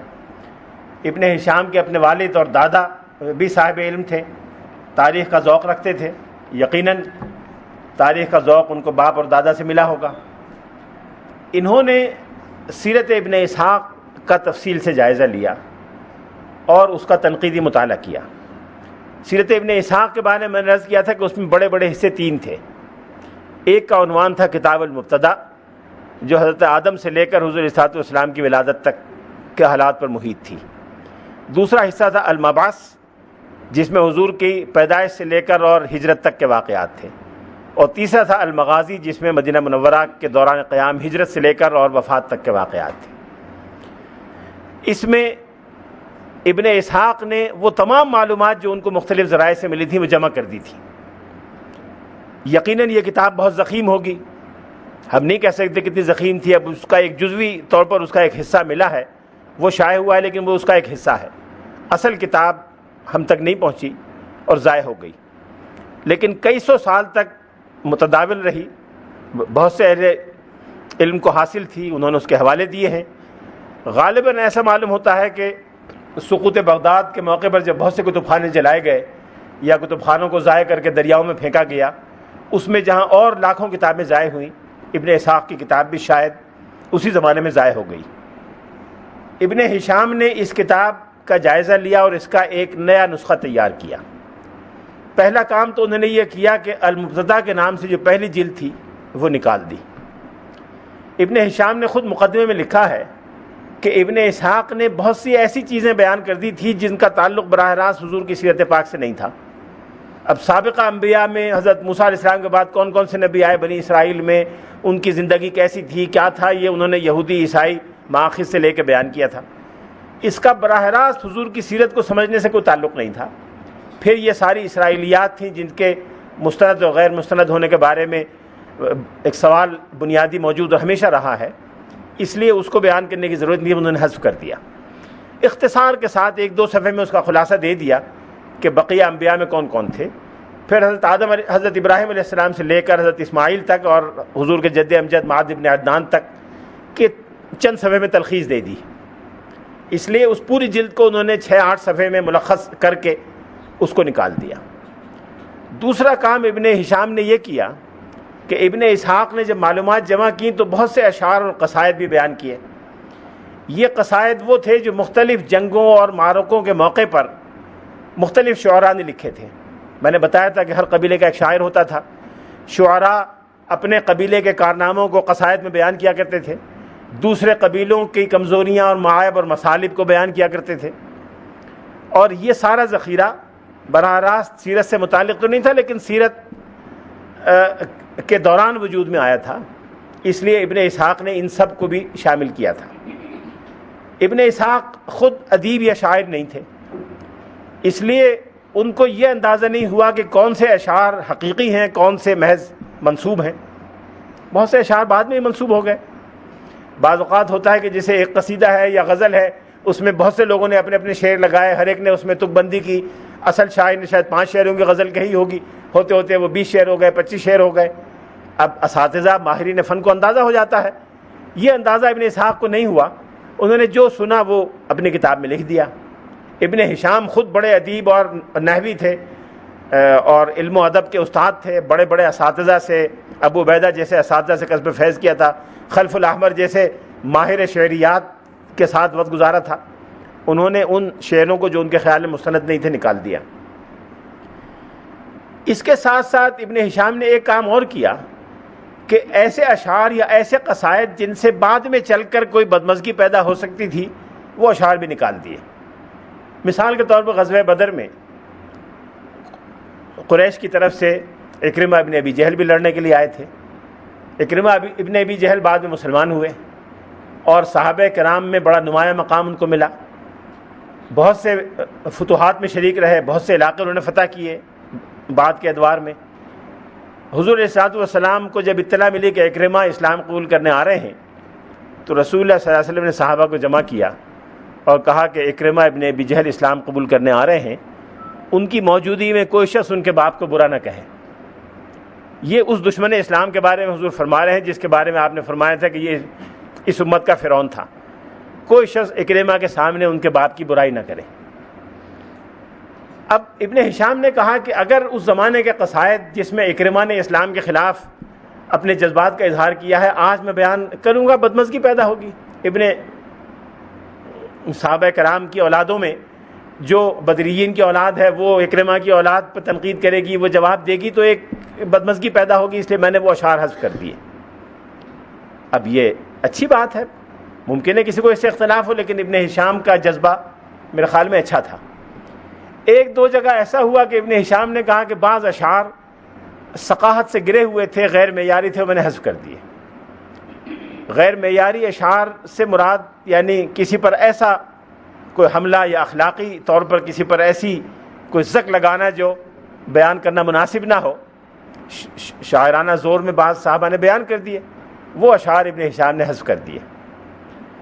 اسی طرح سے ابن اسحاق نے جزوی طور پر جگہ جگہ بعض ایسی معلومات بیان کر دی تھیں جن کے بارے میں ابن ہشام کا خیال تھا کہ براہ راست سیرت سے متعلق نہیں ہے. اس لیے جب پڑھنے والا پڑھتا ہے تو سیرت کے تسلسل میں فرق آتا ہے, واقعات ایک نظر میں سامنے نہیں آتے, درمیان میں ایک اور بحث شروع ہو جاتی ہے, پھر اور شروع ہو جاتی ہے, تو وہ واقعات بھی میں نے نکال دیے.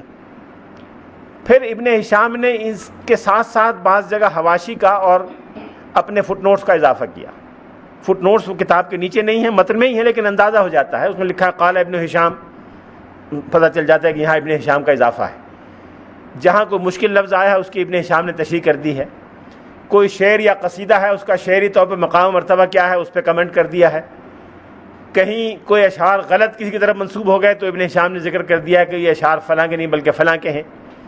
کوئی بات عام طور پہ مشہور ہے لیکن صحیح نہیں ہے تو ابن ہشام نے ذکر کر دیا کہ صحیح بات یہ ہے اگرچہ مشہور اس کے علاوہ ہے. یہ سارا کام ابن ہشام نے کیا اور ایک کتاب ایسی مرتب کر دی جو ہم کہہ سکتے ہیں کہ ہینڈی بھی ہے, مستند بھی ہے, اور معلومات کے اعتبار سے جو ضروری معلومات سیرت کے بارے میں درکار ہیں وہ ساری کی ساری ایک جگہ دستیاب ہو جاتی ہیں. ابن ہشام کا یہ کام اتنا مفید اور اچھا تھا کہ عام لوگوں نے اس کو پسند کیا. جتنی مقبولیت اصل کتاب کو حاصل ہونی چاہیے تھی اس سے کہیں بڑھ کر مقبولیت اس کے اس ملخص اور مہذب ایڈیشن کو حاصل ہوئی. یہ اردو والا مہذب نہیں, عربی والا مہذب, یعنی مہذب جس کو کہتے ہیں کہ ایڈیٹڈ ورژن یا ریفائنڈ ورژن. اس کی بہت سی شرحیں لکھی گئیں, تلخیصیں تیار ہوئیں, کئی لوگوں نے اس کے خلاصے لکھے. ایک خلاصہ ابھی کو 50-60 سال پہلے مصر کے ایک مشہور عالم تھے عبدالسلام ہارون, انہوں نے تیار کیا تھا جو بہت مقبول ہوا ہے, بارہا چھپا ہے. کئی لوگوں نے اس کو نظم کیا, منظومات کی شکل میں اس کے نسخے تیار کیے. اس کے درجنوں ایڈیشن نکل چکے ہیں, ان کا کوئی شمار نہیں ہو سکتا کتنے ایڈیشن نکلے ہیں. ہر عرب ملک میں 2-4 ایڈیشن سیرت ابن ہشام کے نکلے ہوں گے. اردو اور انگریزی, لیٹن, جرمن زبان میں اس کے ترجمے موجود ہیں, اور اردو زبان میں بھی 1 سے زائد تراجم سیرت ابن ہشام کے موجود ہیں. آج سیرت جو کچھ ہے اس کا بہت بڑا حصہ ابن ہشام کی اس کتاب کی شکل میں ہمارے سامنے ہے, جو دراصل ابن اسحاق کی ہے, لیکن ابن ہشام نے اس پر وہ کام کیا جو میں نے عرض کیا. سیرت پر ایک اور کتاب جو اس قابل ہے کہ اس کا تذکرہ کیا جائے,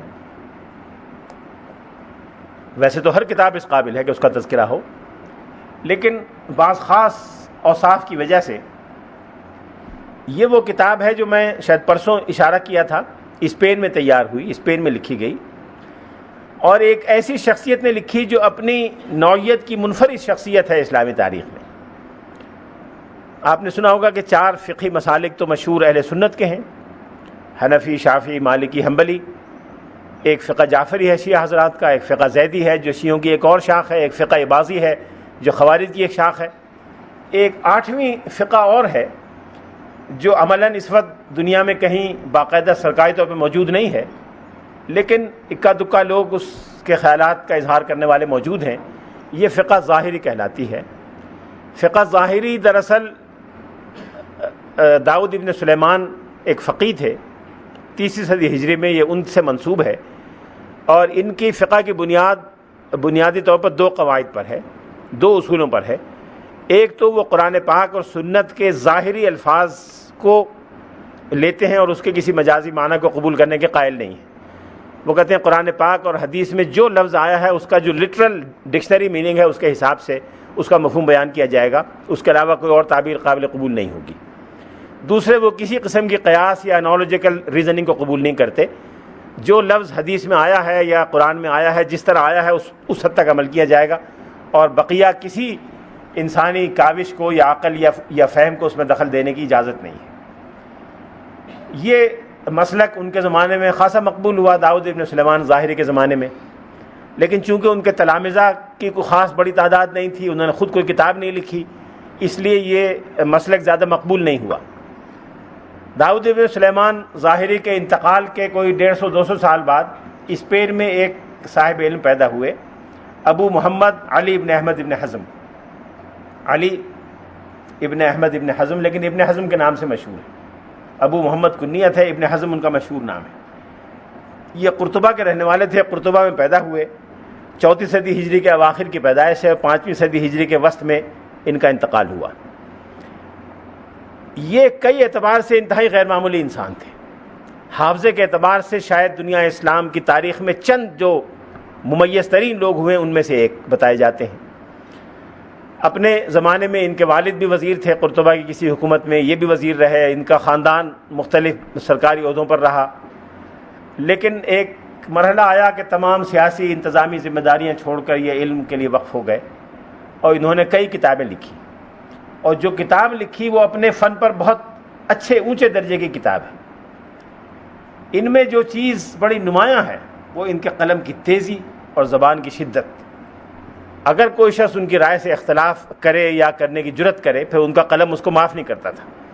اس قدر شدت کے ساتھ انہوں نے اپنے مخالفین پہ تنقید کی ہے کہ لوگوں نے کہا ہے کہ حجاج کی تلوار اور ابن حزم کا قلم، ان دونوں سے اللہ تعالیٰ ہی محفوظ رکھ سکتا ہے، ورنہ اس سے محفوظ رہنے کی کوئی اور سبیل نہیں ہے۔ ممکن ہے اس میں مبالغہ ہو، لیکن لوگوں نے یہ کہا۔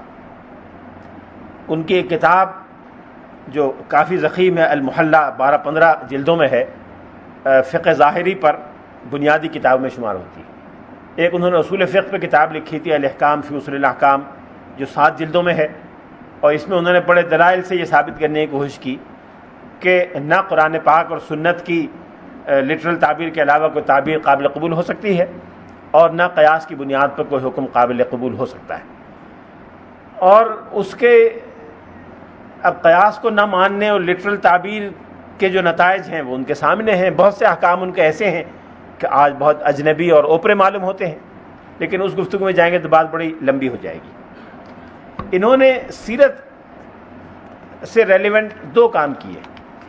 ایک کام تو انصاب پر ایک کتاب لکھی جو مطبوعہ موجود ہے، اور انصاب میں رسول اللہ صلی اللہ علیہ وسلم کا نسب مبارک، آپ کے صحابہ کرام کا، آپ کے اجداد کا، آباء و اجداد کا، یہ سارا امہات کا، یہ سارا مواد انہوں نے بہت چھان پٹک کے، چونکہ خود بہت سخت گیر تھے، معاملات کی چھان پھٹک میں بہت تیز تھے، اس لیے انہوں نے انصاب کا بڑی گہرائی اور باریک بینی سے جائزہ لیا، اور وہ سارا مواد الگ کر دیا جس کے بارے میں ان کا خیال تھا کہ یہ قابل اعتبار نہیں ہے۔ جس کو انہوں نے قابل اعتبار قرار دیا اس کو ایک کتاب کی شکل میں مرتب کیا، وہ کتاب مطبوعہ موجود ہے۔ علم حدیث میں یہ علامہ ابن عبد البر کے شاگرد تھے۔ ابن عبد البر کا کل تذکرہ ہو چکا ہے تفصیلی، اپنے زمانے کے سب سے بڑے محدث تھے اور عالم اہل المغرب کہلاتے تھے۔ ان سے علم حدیث حاصل کیا تو حدیث کے امام بھی تھے، فقہ کے امام بھی تھے، ادیب بھی تھے، سیرت نگار بھی تھے، شاعر بھی تھے، اور ادب میں ان کی بعض بڑی اچھی کتابیں ہیں جو بڑی مقبول ہیں۔ اس کتاب میں انہوں نے اس کے ساتھ ساتھ انہوں نے جوامع السیرہ کے نام سے ایک کتاب لکھی، اور سیرت پر جتنی کتابیں ان کے زمانے میں دستیاب اور متداول تھیں ان کو جمع کر کے ان کی ایک تلخیص ایسی جمع کی کہ جس سے سیرت کا ایک انتہائی ستھرا اور پاکیزہ اور منقح نقشہ ہمارے سامنے آ جاتا ہے۔ کتاب مختصر ہے، ایک جلد میں ہے، غالباً 300 ساڑھے 300 صفحے کی شاید ہو، یا ممکن ہے اس سے بھی کم ہو۔ یہ کتاب دنیا مغرب میں لکھی جانے والی سیرت کی 2-3 اہم کتابوں میں سے ہے۔ 2 کا کل میں نے ذکر کیا تھا، ایک ان میں سے یہ ہے۔ اس کا اردو ترجمہ بھی ہوا ہے، اور خاص طور پر ہمارے شمالی افریقہ میں یہ کتاب بہت مقبول رہی ہے اور کئی بار چھپ چکی ہے، مصر میں بھی چھپی ہے اور جگہ بھی چھپی ہے۔ سیرت پر ایک اور کتاب جو بڑی قابل ذکر ہے وہ ابن ہشام کی سیرت کی شرح ہے۔ میں نے عرض کیا کہ ابن ہشام نے جو کتاب مرتب کی تھی اس کی بہت سی شرحیں لکھی گئیں، کوئی 1 درجن کے قریب شرحوں کا تذکرہ ملتا ہے، تلخیصیں ہوئیں، تہذیبیں ہوئیں، نظمیں اس کی لکھی گئیں۔ ان شرحوں میں جو سیرت بہت مقبول اور بہت زیادہ عالمانہ ہے وہ الروض الانف کے نام سے 5 جلدوں میں مطبوعہ موجود ہے، کئی بار چھپی ہے، کئی بار اس پر لوگوں نے کام کیا ہے، ایڈٹ بھی ہوئی ہے۔ تازہ ترین جو ایڈیٹڈ ورژن ہے وہ 5 جلدوں میں ہے اور ہر جگہ دستیاب ہے۔ یہ ایک بزرگ تھے علامہ سہیلی، ابو القاسم عبد الرحمن السہیلی، یہ ان کی لکھی ہوئی تھی۔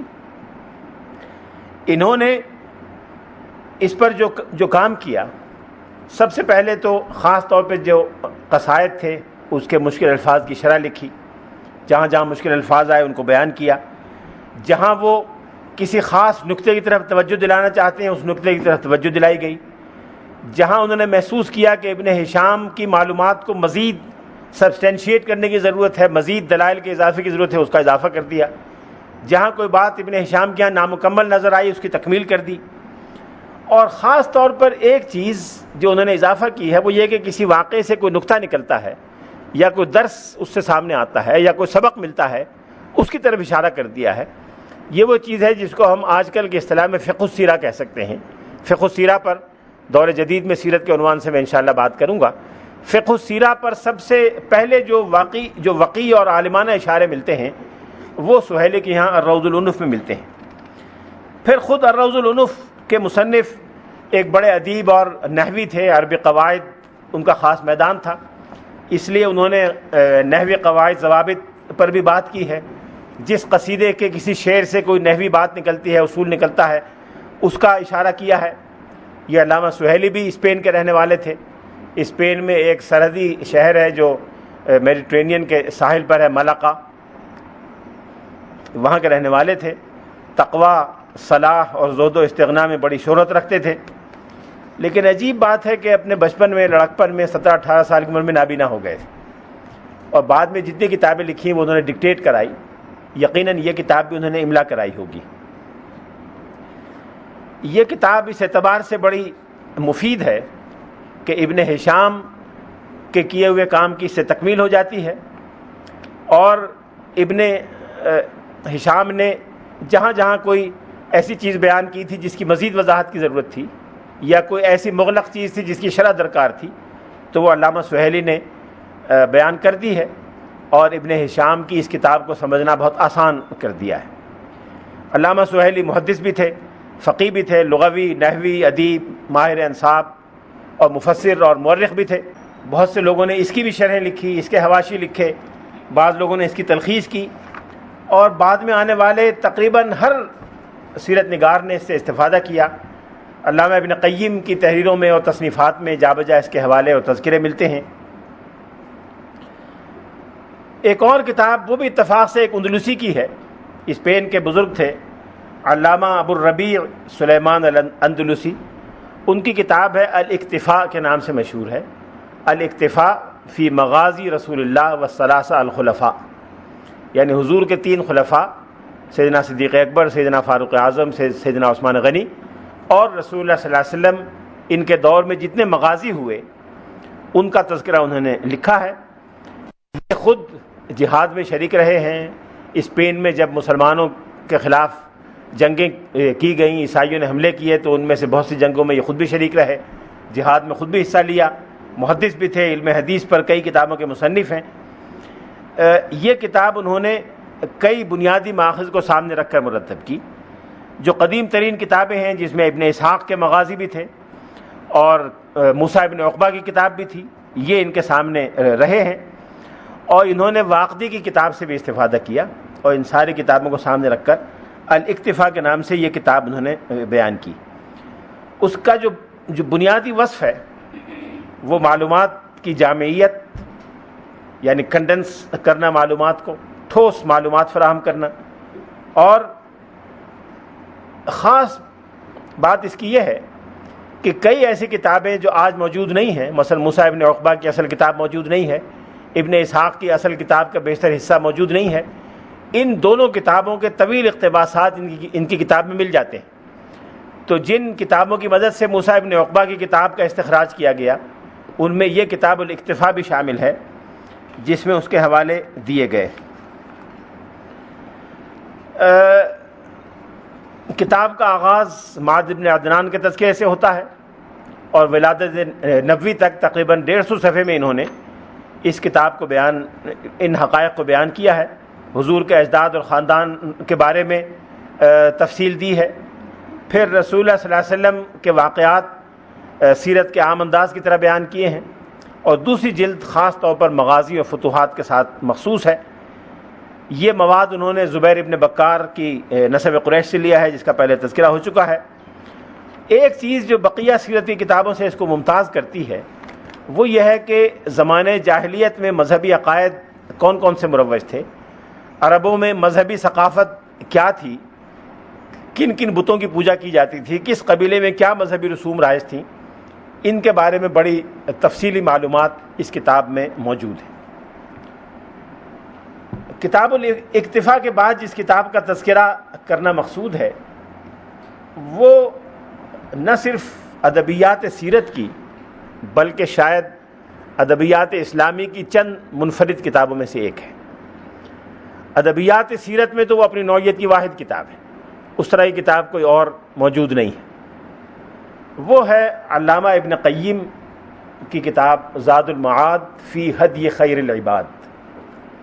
علامہ ابن قیم بہت بڑے فقیہ تھے، ان کا تفقہ ان کی کتاب اعلام الموقعین سے ظاہر ہے۔ بہت بڑے محدث تھے، ابن تیمیہ کے شاگردوں میں سے ہیں، ابن تیمیہ کے قریب ترین اور سب سے نمایاں شاگرد ہیں۔ خود بہت بڑے صوفی تھے، روحانیات کے امام تھے، ان کی کتاب منازل السائرین اس کی دلیل ہے۔ پھر ان کا مطالعہ قرآن پاک کا اتنا غیر معمولی تھا کہ قرآن پاک کے بعض ایسے پہلوؤں پر ان کی کتابیں ہیں جن پر ان سے پہلے کسی نے نہیں لکھا، قرآن پاک کے بدائع پر، قرآن پاک کی اقسام پر، قرآن پاک کی امثال پر، یہ کام انہوں نے کیا۔ ابن قیم کی جو یہ کتاب ہے زاد المعاد، اس میں انہوں نے سیرت کے تمام واقعات کو جمع کر کے اور یہ بتایا ہے کہ زندگی کے مختلف گوشوں میں عام آدمی کے لیے، مسلمان کے لیے اس میں کیا ہدایت ہے۔ آپ کہہ سکتے ہیں سیرت ان ایکشن، سیرت ان پریکٹس، اور حقیقت کے اعتبار سے فقہ اور سیرت کو اس طرح سے ملا دیا ہے کہ فقہ اور سیرت کو الگ الگ کرنا تقریباً اس کتاب کی حد تک تو ناممکن ہے۔ سیرت کے ہر واقعات کو فقہی حکم سے جوڑا ہے، اور ہر وہ فقہی حکم جو بیان کیا ہے اس کو سیرت سے وابستہ کیا ہے۔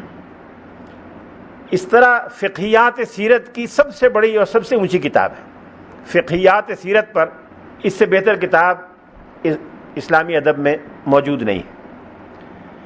پھر فقہ کی تو ایک عام اصطلاح ہے جو فقہی احکام کے لیے، قانونی احکام کے لیے بولی جاتی ہے۔ اس کے علاوہ ایک اور اصطلاح فقہ کی جو کبھی کبھی استعمال ہوتی ہے امام غزالی کے سیاق و سباق میں، دوسرے بزرگوں کے سیاق و سباق میں، وہ فقہ نفس کی اصطلاح ہے۔ فقہ النفس یعنی انسانی نفسیات کا ادراک، انسان کے رجحانات کا اندازہ، انسان کے مزاج اور طبیعت کی تحقیق اور مطالعہ۔ ابن قیم کی یہ کتاب اس اعتبار سے بھی بڑی نمایاں ہے کہ فقہ نفس کے موضوع پر انہوں نے بعض ایسے حقائق سیرت کے حوالے سے بیان کیے ہیں جو ابن قیم سے پہلے کسی نے بیان نہیں کیے تھے۔ روحانیات اور تصوف کے میدان میں بعض ایسے مسائل زیر بحث آتے ہیں جو ایک عام انسان کی زندگی کے لیے بڑے اہم سمجھے جاتے ہیں، لیکن اس پہ علمی اعتبار سے کوئی تحقیقی کام نہیں اکثر و بیشتر ہوتا۔ مثال کے طور پہ قرآن پاک نے توکل کا حکم دیا ہے، مسلمانوں کو ہدایت کیا کہ وہ توکل سے کام لیں۔ توکل کیا ہے؟ توکل کی حقیقت کیا ہے؟ توکل کس کو کہتے ہیں؟ توکل کہاں کرنا چاہیے، کہاں نہیں کرنا چاہیے؟ کیا مکمل طور پہ ترک اسباب کا نام توکل ہے؟ اگر ترک اسباب کا نام توکل ہے تو رسول اللہ صلی اللہ علیہ وسلم نے تو اسباب اختیار فرمائے، صحابہ کرام نے تو اسباب اختیار فرمائے، حالانکہ وہ توکل کی بہت اونچی معراج پر تھے، ان سے اونچا توکل تصور میں نہیں آ سکتا۔ اس لیے ابن قیم نے جا بجا توکل، صبر، شکر، جو خالص روحانی اور اخلاقی اقدار اور اصول ہیں، ان پر سیرت نبوی کی روشنی میں بہت تفصیل سے روشنی ڈالی ہے، اور اس طرح سے یہ روحانیات سیرت پر بھی ایک انتہائی وقیع کتاب بن گئی ہے۔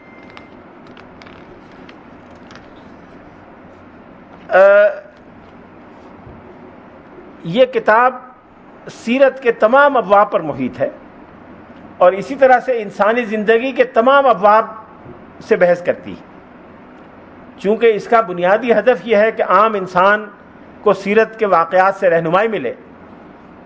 اس لیے اس میں نماز اور عبادات سے لے کر اور خاندانی اور شخصی زندگی اور بقیہ سرگرمیاں، تجارت، کاروبار، بین الاقوامی تعلقات، لین دین، جنگ، ہر چیز سے متعلق گفتگو ہے سیرت کے حوالے سے اور حضور صلی اللہ علیہ وسلم کے اسوہ حسنہ کے حوالے سے۔ اس لیے اس میں فقہ کے محدود مفہوم کے ساتھ ساتھ معاشرت، آداب، ثقافت، تہذیب، اجتماعیات کے بارے میں بھی جا بجا ہدایات ہیں۔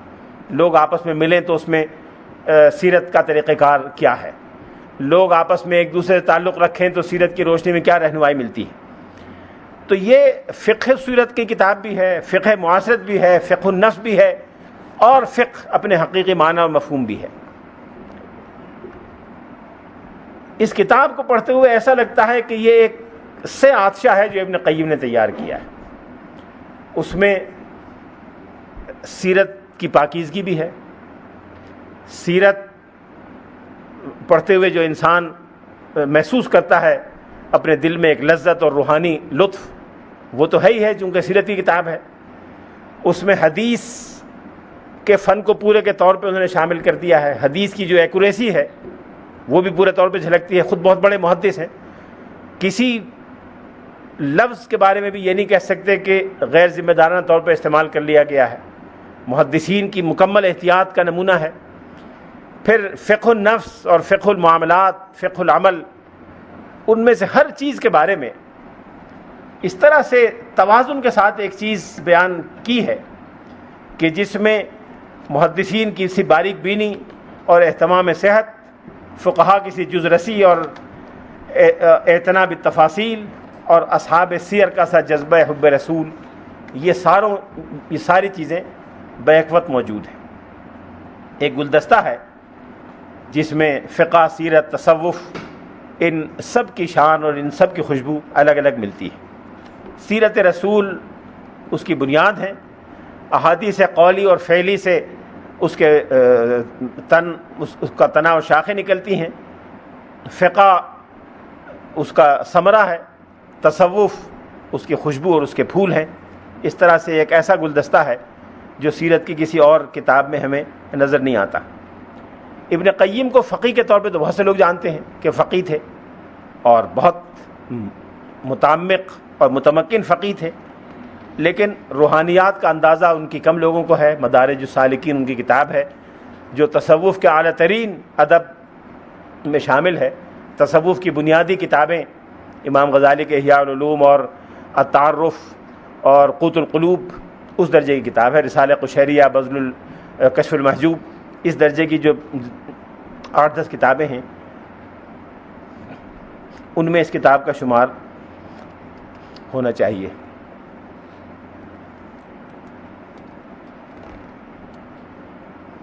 کتاب سے مصنف کی غیر معمولی بصیرت اور دین فہمی کا اندازہ ہوتا ہے۔ دین کی مزاج شناسی اور حدیث و فقہ اور تصوف و روحانیات میں درک کتاب کے صفحے صفحے سے نمایاں ہے۔ اس طرح مصنف نے تمام فقہی ابواب کو سامنے رکھ کر ذخیرہ احادیث اور سیرت سے ہدی خیر العباد مرتب کر دی ہے۔ کتاب بار بار چھپی ہے، اس کا اردو ترجمہ بھی ہے۔ انداز یہ ہے کہ پہلے سیرت کا واقعہ بیان کرتے ہیں، پھر اس واقعے سے متعلق جو احادیث ہیں وہ بیان کرتے ہیں، پھر ان احادیث سے جو اہم مسائل نکلتے ہیں فقہی وہ بیان کرتے ہیں۔ اس کے بعد کہتے ہیں آخر میں کہ فصل فی فقہ ھذا الباب، اس باب کی اصل فہم اور درک کے بیان میں پھر اس میں کوئی حکمتیں نکلتی ہیں وہ کیا ہیں، جو درس اور بصائر اور عبرتیں ہیں وہ کیا ہیں، مسئلے کی باریک اور دقیق اگر پہلو ہیں وہ جو سامنے آتے ہیں وہ کیا ہیں۔ اس طرح سے ایک ایک کر کے ابن قیم نے ان تمام مسائل پر روشنی ڈالی ہے۔ فقہیات سیرت جس پر ایک الگ دن گفتگو ہوگی، اس کے بہت سے اہم اور معرکۃ الآراء مسائل پر ابن قیم نے فاضلانہ کلام کیا ہے، جن کی تفصیل انشاءاللہ بعض کی تفصیل فقہیات سیرت کے بیان میں انشاءاللہ پیش کروں گا۔ ایک چھوٹا سا مسئلہ یعنی مثال دینے کے لیے کہ فقہیات سیرت میں کس طرح کے سوالات اٹھتے ہیں۔ فقہ تو قانون ہے، سیرت واقعات ہیں، تو فقہیات سیرت میں ربط کیا ہوگا؟ بعض معاملات واقعات ایسے ہیں کہ وہ فقہی معاملات کو سمجھنے میں اس سے بڑی مدد ملتی ہے۔ ایک روایت ہے کہ جب رسول اللہ صلی اللہ علیہ وسلم مدینہ تشریف لائے، یوم قدیم رسول اللہ صلی اللہ علیہ وسلم المدینہ، تو آپ نے دیکھا کہ یہودی روزہ رکھے ہوئے ہیں۔ تو آپ نے فرمایا، آپ نے پوچھا کہ یہودی کیوں روزہ رکھے ہوئے ہیں؟ تو یہودیوں نے کہا کہ آج کے دن اللہ تعالیٰ نے موسیٰ علیہ السلام کو فرعون کے ظلم اور اس کے سختی سے نجات دلائی تھی، اس کے شکرانے میں ہم روزہ رکھتے ہیں۔ تو آپ نے فرمایا موسیٰ کی یاد میں روزہ رکھنے کے تو ہم زیادہ حقدار ہیں۔ تو آپ نے صحابہ کو حکم دیا کہ روزہ رکھا کرو۔ یہ ایک روایت آئی ہے، اور عاشورہ کا روزہ مسلمان رکھتے چلے آئے ہیں۔ پہلے فرض تھا، بعد میں جب رمضان کے روزے آئے تو فرضیت ختم ہو گئی، مستحب یا سنت ہو گیا۔ اس حد تک تو حدیث میں آیا ہے، لیکن شروع سے ایک سوال یہ زیر بحث رہا ہے کہ یہ جو یوم عاشورہ کا روزہ ہے اس سے مراد کیا ہے؟ مسلمانوں میں عام رواج جو عام رائے ہے وہ یہ ہے کہ 10 محرم کو عاشورہ ہے اور 10 محرم کا روزہ رکھنا چاہیے۔ دوسری طرف یہ بھی حقیقت ہے کہ یہ محرم صفر عربی مہینے یا عربی کیلنڈر یہودیوں کے یہاں رائج نہیں تھا، یہودیوں کے یہاں اپنا کیلنڈر تھا، اور یہودی روایات سے پتہ چلتا ہے کہ تشری جو ان کے کیلنڈر کا پہلا مہینہ ہے، اس کی 10 تاریخ کو حضرت موسیٰ علیہ السلام کو نجات ہوئی تھی۔ تو اگر یہودی 10 تشری کو روزہ رکھتے تھے، جب رسول اللہ مدینہ تشریف لائے تو وہ 10 تشری نہیں تھا، اس دن ان کے حساب سے کوئی اور تاریخ تھی، اور 10 محرم بھی نہیں تھا، حضور ربیع الاول میں تشریف لائے تھے۔ تو اب یہ بحث بہت عرصے سے رہی ہے کہ عاشورہ کے روزے سے کیا مراد ہے، کیا یہودیوں کا 10 تشری مراد ہے یا 10 محرم مراد ہے؟ بہت سے لوگوں کی رائے ہے کہ 10 محرم مراد ہے، بہت سے لوگوں کی رائے ہے کہ 10 محرم مراد نہیں ہے، اور دونوں طرف کے دلائل ہیں۔ ابن قیم نے اس بحث کو کیا ہے زاد المعاد میں، اور اس پہ جو ان کی رائے تھی وہ انہوں نے قائم کی۔ اسی طرح سے کچھ اور سوالات ہیں جو اصلاً سیرت کے واقعات ہیں، لیکن ان سے کسی فقہی معاملے کو سمجھنے میں اور طے کرنے میں مدد ملتی ہے، اس لیے ابن قیم نے ان سے بحث کی ہے۔ زاد المعاد کی 30 جلد ساری کی ساری جہاد اور مغازی پر ہے، بڑی ضخیم جلد ہے، اور پوری جلد میں جہاد اور مغازی پر بحث کی ہے۔ یوں تو پوری کتاب اپنی مثال آپ ہے، لیکن یہ حصہ جلد سوم اس میں خاصے کی چیز ہے، ممتاز چیز ہے۔ پہلے انہوں نے جہاد کی وضاحت کی ہے کہ جہاد کیا ہے، حدیث اور قرآن میں جہاد کس مفہوم میں آیا ہے، جہاد بالنفس کیا ہے، جہاد بالشیطان کیا ہے، جہاد بالکفار کیا ہے، جہاد بالمنافقین کیا ہے، یہ 4 قسمیں بتائی ہیں، اور ان چاروں قسموں کو آیات اور احادیث سے الگ الگ بتایا ہے اور ان کی تقسیمیں بتائی ہیں۔ جہاد کیسے ہوتا ہے، کیسے ہونا چاہیے، اس کے احکام کیا ہیں، جگہ جگہ اس پہ بحث کی ہے۔ جو غزوہ بیان کیا ہے اس غزوے سے جو احکام نکلتے ہیں وہ بھی بیان کیے ہیں۔ گویا سیر کا پرانا مفہوم اور مغازی کا پرانا مفہوم انہوں نے برقرار رکھا ہے، واقعات بھی بیان کیے ہیں، قانون بھی بیان کیا ہے۔ مسلموں اور غیر مسلموں کے جو تعلقات ہیں اس میں کیا ہدایات ہیں وہ بھی بیان کی ہیں۔ اس طرح سے یہ کتاب مغازی کی کتاب بھی ہے جلد سوم، سیرت کی کتاب بھی ہے، علم سیر یعنی بین الاقوامی قانون کی کتاب بھی ہے، بین الاقوامی قانون کے حوالے سے ایک بات ذہن میں رکھیے گا کہ بین الاقوامی قانون کی آج کل دو قسمیں ہیں، پچھلے 180 سال 70 سال سے دو قسمیں ہو گئی ہیں۔ ایک پبلک انٹرنیشنل لا کہلاتا ہے، ایک پرائیویٹ انٹرنیشنل لا کہلاتا ہے۔ پبلک انٹرنیشنل لا تو وہ ہے جو ملکوں کے درمیان یا قوموں کے درمیان تعلقات سے بحث کرتا ہے۔ پرائیویٹ انٹرنیشنل لا وہ ہے جو کسی ملک کے اندر دو ملکوں کے قوانین کے کانفلکٹ سے بحث کرے، یعنی کانفلکٹ آف لاز، تعارض قوانین۔ تعارض قوانین میں یہ دیکھا جاتا ہے کہ کسی قوم میں جو قانون رائج ہے، فرض کیجئے آپ انگلستان میں کوئی کاروبار کریں اور انگلستان میں کسی کو معاہدہ کریں اور اس معاہدے کے نتیجے میں پاکستان میں اپنا مکان اس کو دے دیں اور وہ یہاں زیر بحث آئے، تو معاہدہ آپ نے وہاں کے قانون کے تحت کیا ہوگا، وہاں کے کانٹریکٹ ایکٹ کے تحت کیا ہوگا، عدالت میں ہماری زیر بحث آئے گا تو ہماری عدالت ان کے قانون کا نوٹس لے گی یا ہمارے قانون کے مطابق فیصلہ کرے گی۔ یہ ایک انٹرنیشنل لا کا مسئلہ ہو جاتا ہے، کانفلکٹ آف لاز کا۔ اس کے بارے میں اہل مغرب کا خیال ہے کہ سب سے پہلے انہوں نے پرائیویٹ انٹرنیشنل لا کا تصور دنیا کو دیا ہے۔ ایسا نہیں ہے۔ اس پر سب سے پہلی جو دستیاب کتاب ہے وہ ابن قیم کی ہے، جو 2 ضخیم جلدوں میں احکام اہل الذمہ، جس میں انہوں نے وہ تمام مسائل اٹھائے ہیں جو آج پرائیویٹ انٹرنیشنل لا میں اٹھائے جاتے ہیں۔ تو خود ابن قیم انٹرنیشنل لا کے ماہر تھے، اس پر ان کی کتاب موجود ہے اور اس کے ایک موضوع پر قدیم ترین اور مستند ترین کتاب ہے۔ اس لیے انہوں نے مغازی سے جس طرح سے احکام نکالے ہیں وہ شاید کوئی اور سیرت نگار نہ نکال سکتا۔ تقریباً 600 صفحات میں انہوں نے مغازی اور جنگوں اور مہمات کی تفصیلات بیان کی ہیں، اور ہم کہہ سکتے ہیں کہ مغازی پر مستند ترین ماخذ میں سے ایک ماخذ یہ ہے، چونکہ خود فقیہ ہیں، محدث ہیں، مفسر ہیں، سیرت نگار ہیں، مورخ ہیں، ساری خصوصیات جمع ہیں۔ ان کے بعد جو کام کیا ہے، پھر پچھلے 600 سال کا کام سارا دستیاب تھا، اس لیے اس کے مستند ہونے میں کوئی کلام نہیں۔ سیرت اور مغازی کی بعض تفصیلات انہوں نے واقدی سے لی ہیں، اس لیے واقدی کو وہ ثقہ سمجھتے ہیں۔ ابن قیم جیسے دیداور فقیہ اور بالغ نظر محدث کی طرف سے واقدی پر یہ اظہار اعتماد واقدی کے بارے میں بہت کچھ بتاتا ہے، اور واقدی کے مقام و مرتبے کا کھلا اعتراف ہے۔ لیکن جو عمومی تفصیلات غزووں کے بارے میں ہیں وہ صحیح احادیث سے اور حدیثوں کی کتابوں سے انہیں لی ہیں، چونکہ خود بڑے محدث تھے۔ ان تمام کے ساتھ ساتھ اس کتاب میں روحانیات سیرت پر بھی بڑا قیمتی مواد ہے۔ رسول اللہ صلی اللہ علیہ وسلم اصلاً تو مزکی اور مربی تھے۔ حضور کا فوجوں کا کمان کرنا، حضور کا سربراہی کرنا، سفراء کو بھیجنا، حضور کا گورنروں کا تقرر کرنا، یہ سارے اس مقصد کے حصول کے ذرائع ہیں، ٹولز ہیں۔ یہ حضور کا مقصود نہیں تھا۔ حکومت اسلام کا مقصد نہیں ہے، اسلام کی ضرورت ہے۔ اسلام کی ضرورت کی تکمیل کا ایک سامان ہے، ایک ذریعہ ہے۔ اس لیے جو اصل چیز ہے وہ حضور کی ہوئی تربیت اور اخلاق کی تعمیر اور کردار سازی ہے۔ ابن قیم نے زاد المعاد میں اس پہلو پر بہت تفصیل سے روشنی ڈالی ہے اور باقاعدہ اس پر بحث کی ہے کہ تزکیہ نفس اور اخلاق اور کردار کی تعمیر سیرت کی روشنی میں کیسے کی جا سکتی ہے۔ پھر خالص روحانی مسائل جس پر صوفیاء کرام نے، شیخ احمد سرہندی، شاہ ولی اللہ محدث دہلوی اور اس طرح کے بزرگوں نے جو اس فن کے ائمہ میں سے ہیں، جو کچھ لکھا ہے اس طرح کی چیزیں ابن قیم کے یہاں بھی ہیں۔ مثال کے طور پر حضور کے شق صدر کا میں نے پہلے بھی ذکر کیا تھا، شق صدر کا تذکرہ ملتا ہے کہ حضور کا سینہ شق کیا گیا۔ اب شق صدر سے کیا مراد ہے؟ یقیناً یہ ایک ایسا میدان ہے جس کے بارے میں یعنی محض عقل کی بنیاد پر کچھ کہنا بڑا دشوار ہے۔ یہ شرح صدر کی ایک قسم ہے، تو شرح صدر سے کیا مراد ہے؟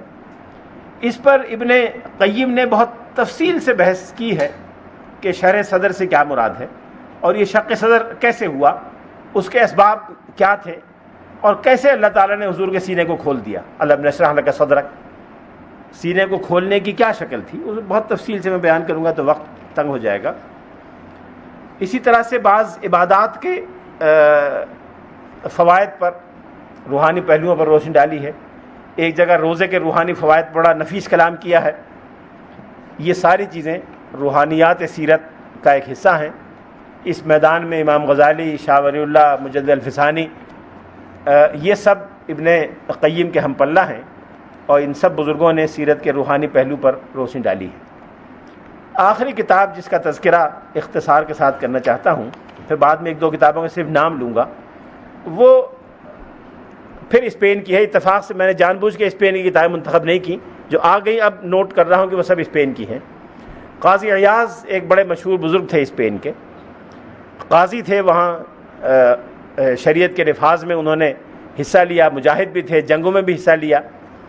انہوں نے ایک کتاب لکھی ہے جو اپنی نوعیت کی اسی طرح منفرد کتاب ہے جیسے زاد المعاد منفرد ہے۔ اس کتاب کا نام ہے الشفاء فی تعریف حقوق المصطفیٰ۔ اس میں دو باتیں بتائی ہیں، ایک تو یہ کہ امت پر رسول اللہ صلی اللہ علیہ وسلم کے حقوق کیا ہیں، امت کو حضور کے حوالے سے کیا کرنا چاہیے، کیا ذمہ داریاں ہیں۔ دوسرے حضور علیہ الصلوۃ والسلام کے امتیازی خصائص اور اوصاف کیا ہیں۔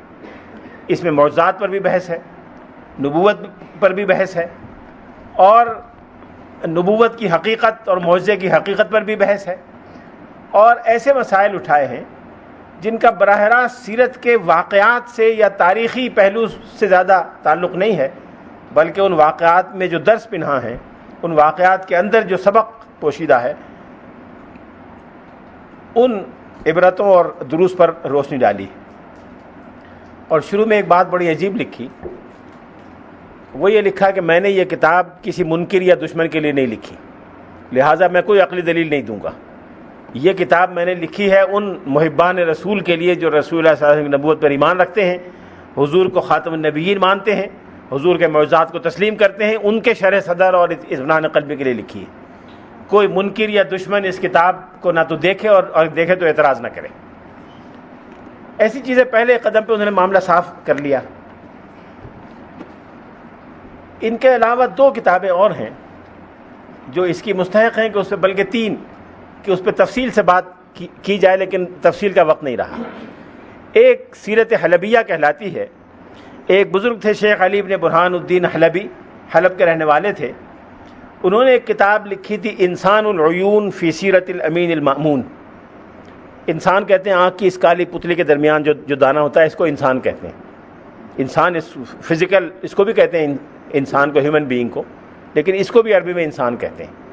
انسان العیون یعنی آنکھوں کی پتلی، جیسے آنکھوں کی پتلی اندر محفوظ ہوتی ہے، اسی طرح سے رسول اللہ صلی اللہ علیہ وسلم کا ذکر مبارک لوگوں کی آنکھوں میں ہونا چاہیے، مفہوم یہ دینا چاہتے ہیں۔ یہ کتاب 7 ضخیم جلدوں میں ہے، اور اردو ترجمہ بھی اس کا دستیاب ہے، کراچی میں بھی چھپا ہے، ہندوستان میں بھی چھپا ہے، اور سیرت حلبیہ کے نام سے چھپا ہے، چونکہ حلب کے رہنے والے تھے مصنف، شام کے، اور یہ کتاب 7 جلدوں میں ہے۔ یہ اس دور کی ہے جب میں نے کل عرض کیا تھا کہ استیعاب کا زمانہ تھا، معلومات کو جمع کرنے کا اور معلومات کو یکجا کرنے کا زمانہ تھا، تو اس اعتبار سے یہ معلومات کا ایک خزینہ ہے۔ 7 جلدوں میں ہے، اردو ترجمہ بھی اس کا 7 جلدوں میں ہے۔ لیکن اس کتاب کے بارے میں ایک تبصرہ ہے جو بہت سے لوگوں نے کیا ہے، جو کل میں نے عرض کیا تھا کہ جب زیادہ معلومات جمع کی جائیں گی تو اس میں کمزور باتیں بھی آ جائیں گی، کمزور باتیں آ جائیں گی تو اس پر اعتراض ہوگا۔ اس کتاب کے بارے میں بھی یہ کہا جاتا ہے کہ اس میں بعض باتیں بڑی کمزور ہیں، خاص طور پہ معجزات وغیرہ کے بارے میں، اور یہ شاید اس وجہ سے ہے کہ جس زمانے میں یہ لوگ یہ کتابیں تحریر فرما رہے تھے وہ عقلیات کا زمانہ نہیں تھا، لوگ اسلام پر اعتراض نہیں کرتے تھے، اپنی عقل کو دین کے معاملے میں فیصلہ کن نہیں سمجھتے تھے، اس لیے معجزے کو ایک مرتبہ مان لیا کہ معجزہ ممکن ہے، تو بس پھر جس نے جو روایت بیان کی اس کو مان لیا۔ زیادہ تحقیق و تدقیق کی ضرورت اس لیے نہیں محسوس کی کہ یہ ماحول نہیں تھا، شاید یہ وجہ ہو۔ یہ ماحول بعد میں پیدا ہوا، دور جدید میں بات ہوگی تو ہم دیکھیں گے کہ مغربی مصنفین نے اعتراضات کیے، ان چیزوں کو غیر مستند قرار دیا، اور جو میں نے پہلے دن کہا تھا کہ انہوں نے کہا کہ محمد علیہ السلام کی زندگی پر لیئرز بٹھائے گئے، ایک ریئل محمد کا لیئر ہے، پھر ایک آئیڈیلائزڈ محمد کا لیئر ہے، پھر ایک آئیڈولائزڈ محمد کا لیئر ہے، تو یہ اسی طرح کے لیئر ہیں جس کی نشاندہی کا موقع دشمنوں کو ملتا ہے۔ ایک اور کتاب ہے جو سیرت شامیہ کہلاتی ہے، یہ بھی شام کے رہنے والے تھے، 10ویں صدی ہجری کے اوائل میں لکھی گئی۔ مصنف کا نام ہے محمد ابن یوسف دمشقی۔ دمشق کو شام میں شام کہتے ہیں، یعنی اگر آپ شام کے کسی اور شہر میں جائیں، حلب میں جائیں، تو ٹیکسی والے سے کہیں شام جانا ہے تو اس سے مراد دمشق، تو دمشق کے لیے شام کا لفظ استعمال ہوتا ہے۔ اس لیے ان کو شامی بھی کہا جاتا تھا، اور ان کی کتاب کو سیرت شامیہ کہا جاتا ہے۔ یہ بھی بہت مستند اور جامع کتاب ہے، 12 جلدوں میں ہے، کئی بار چھپ چکی ہے، اور کئی سو کتابیں سامنے رکھ کر انہوں نے یہ کتاب مرتب کی تھی۔ اس کا اردو ترجمہ غالباً نہیں ہوا۔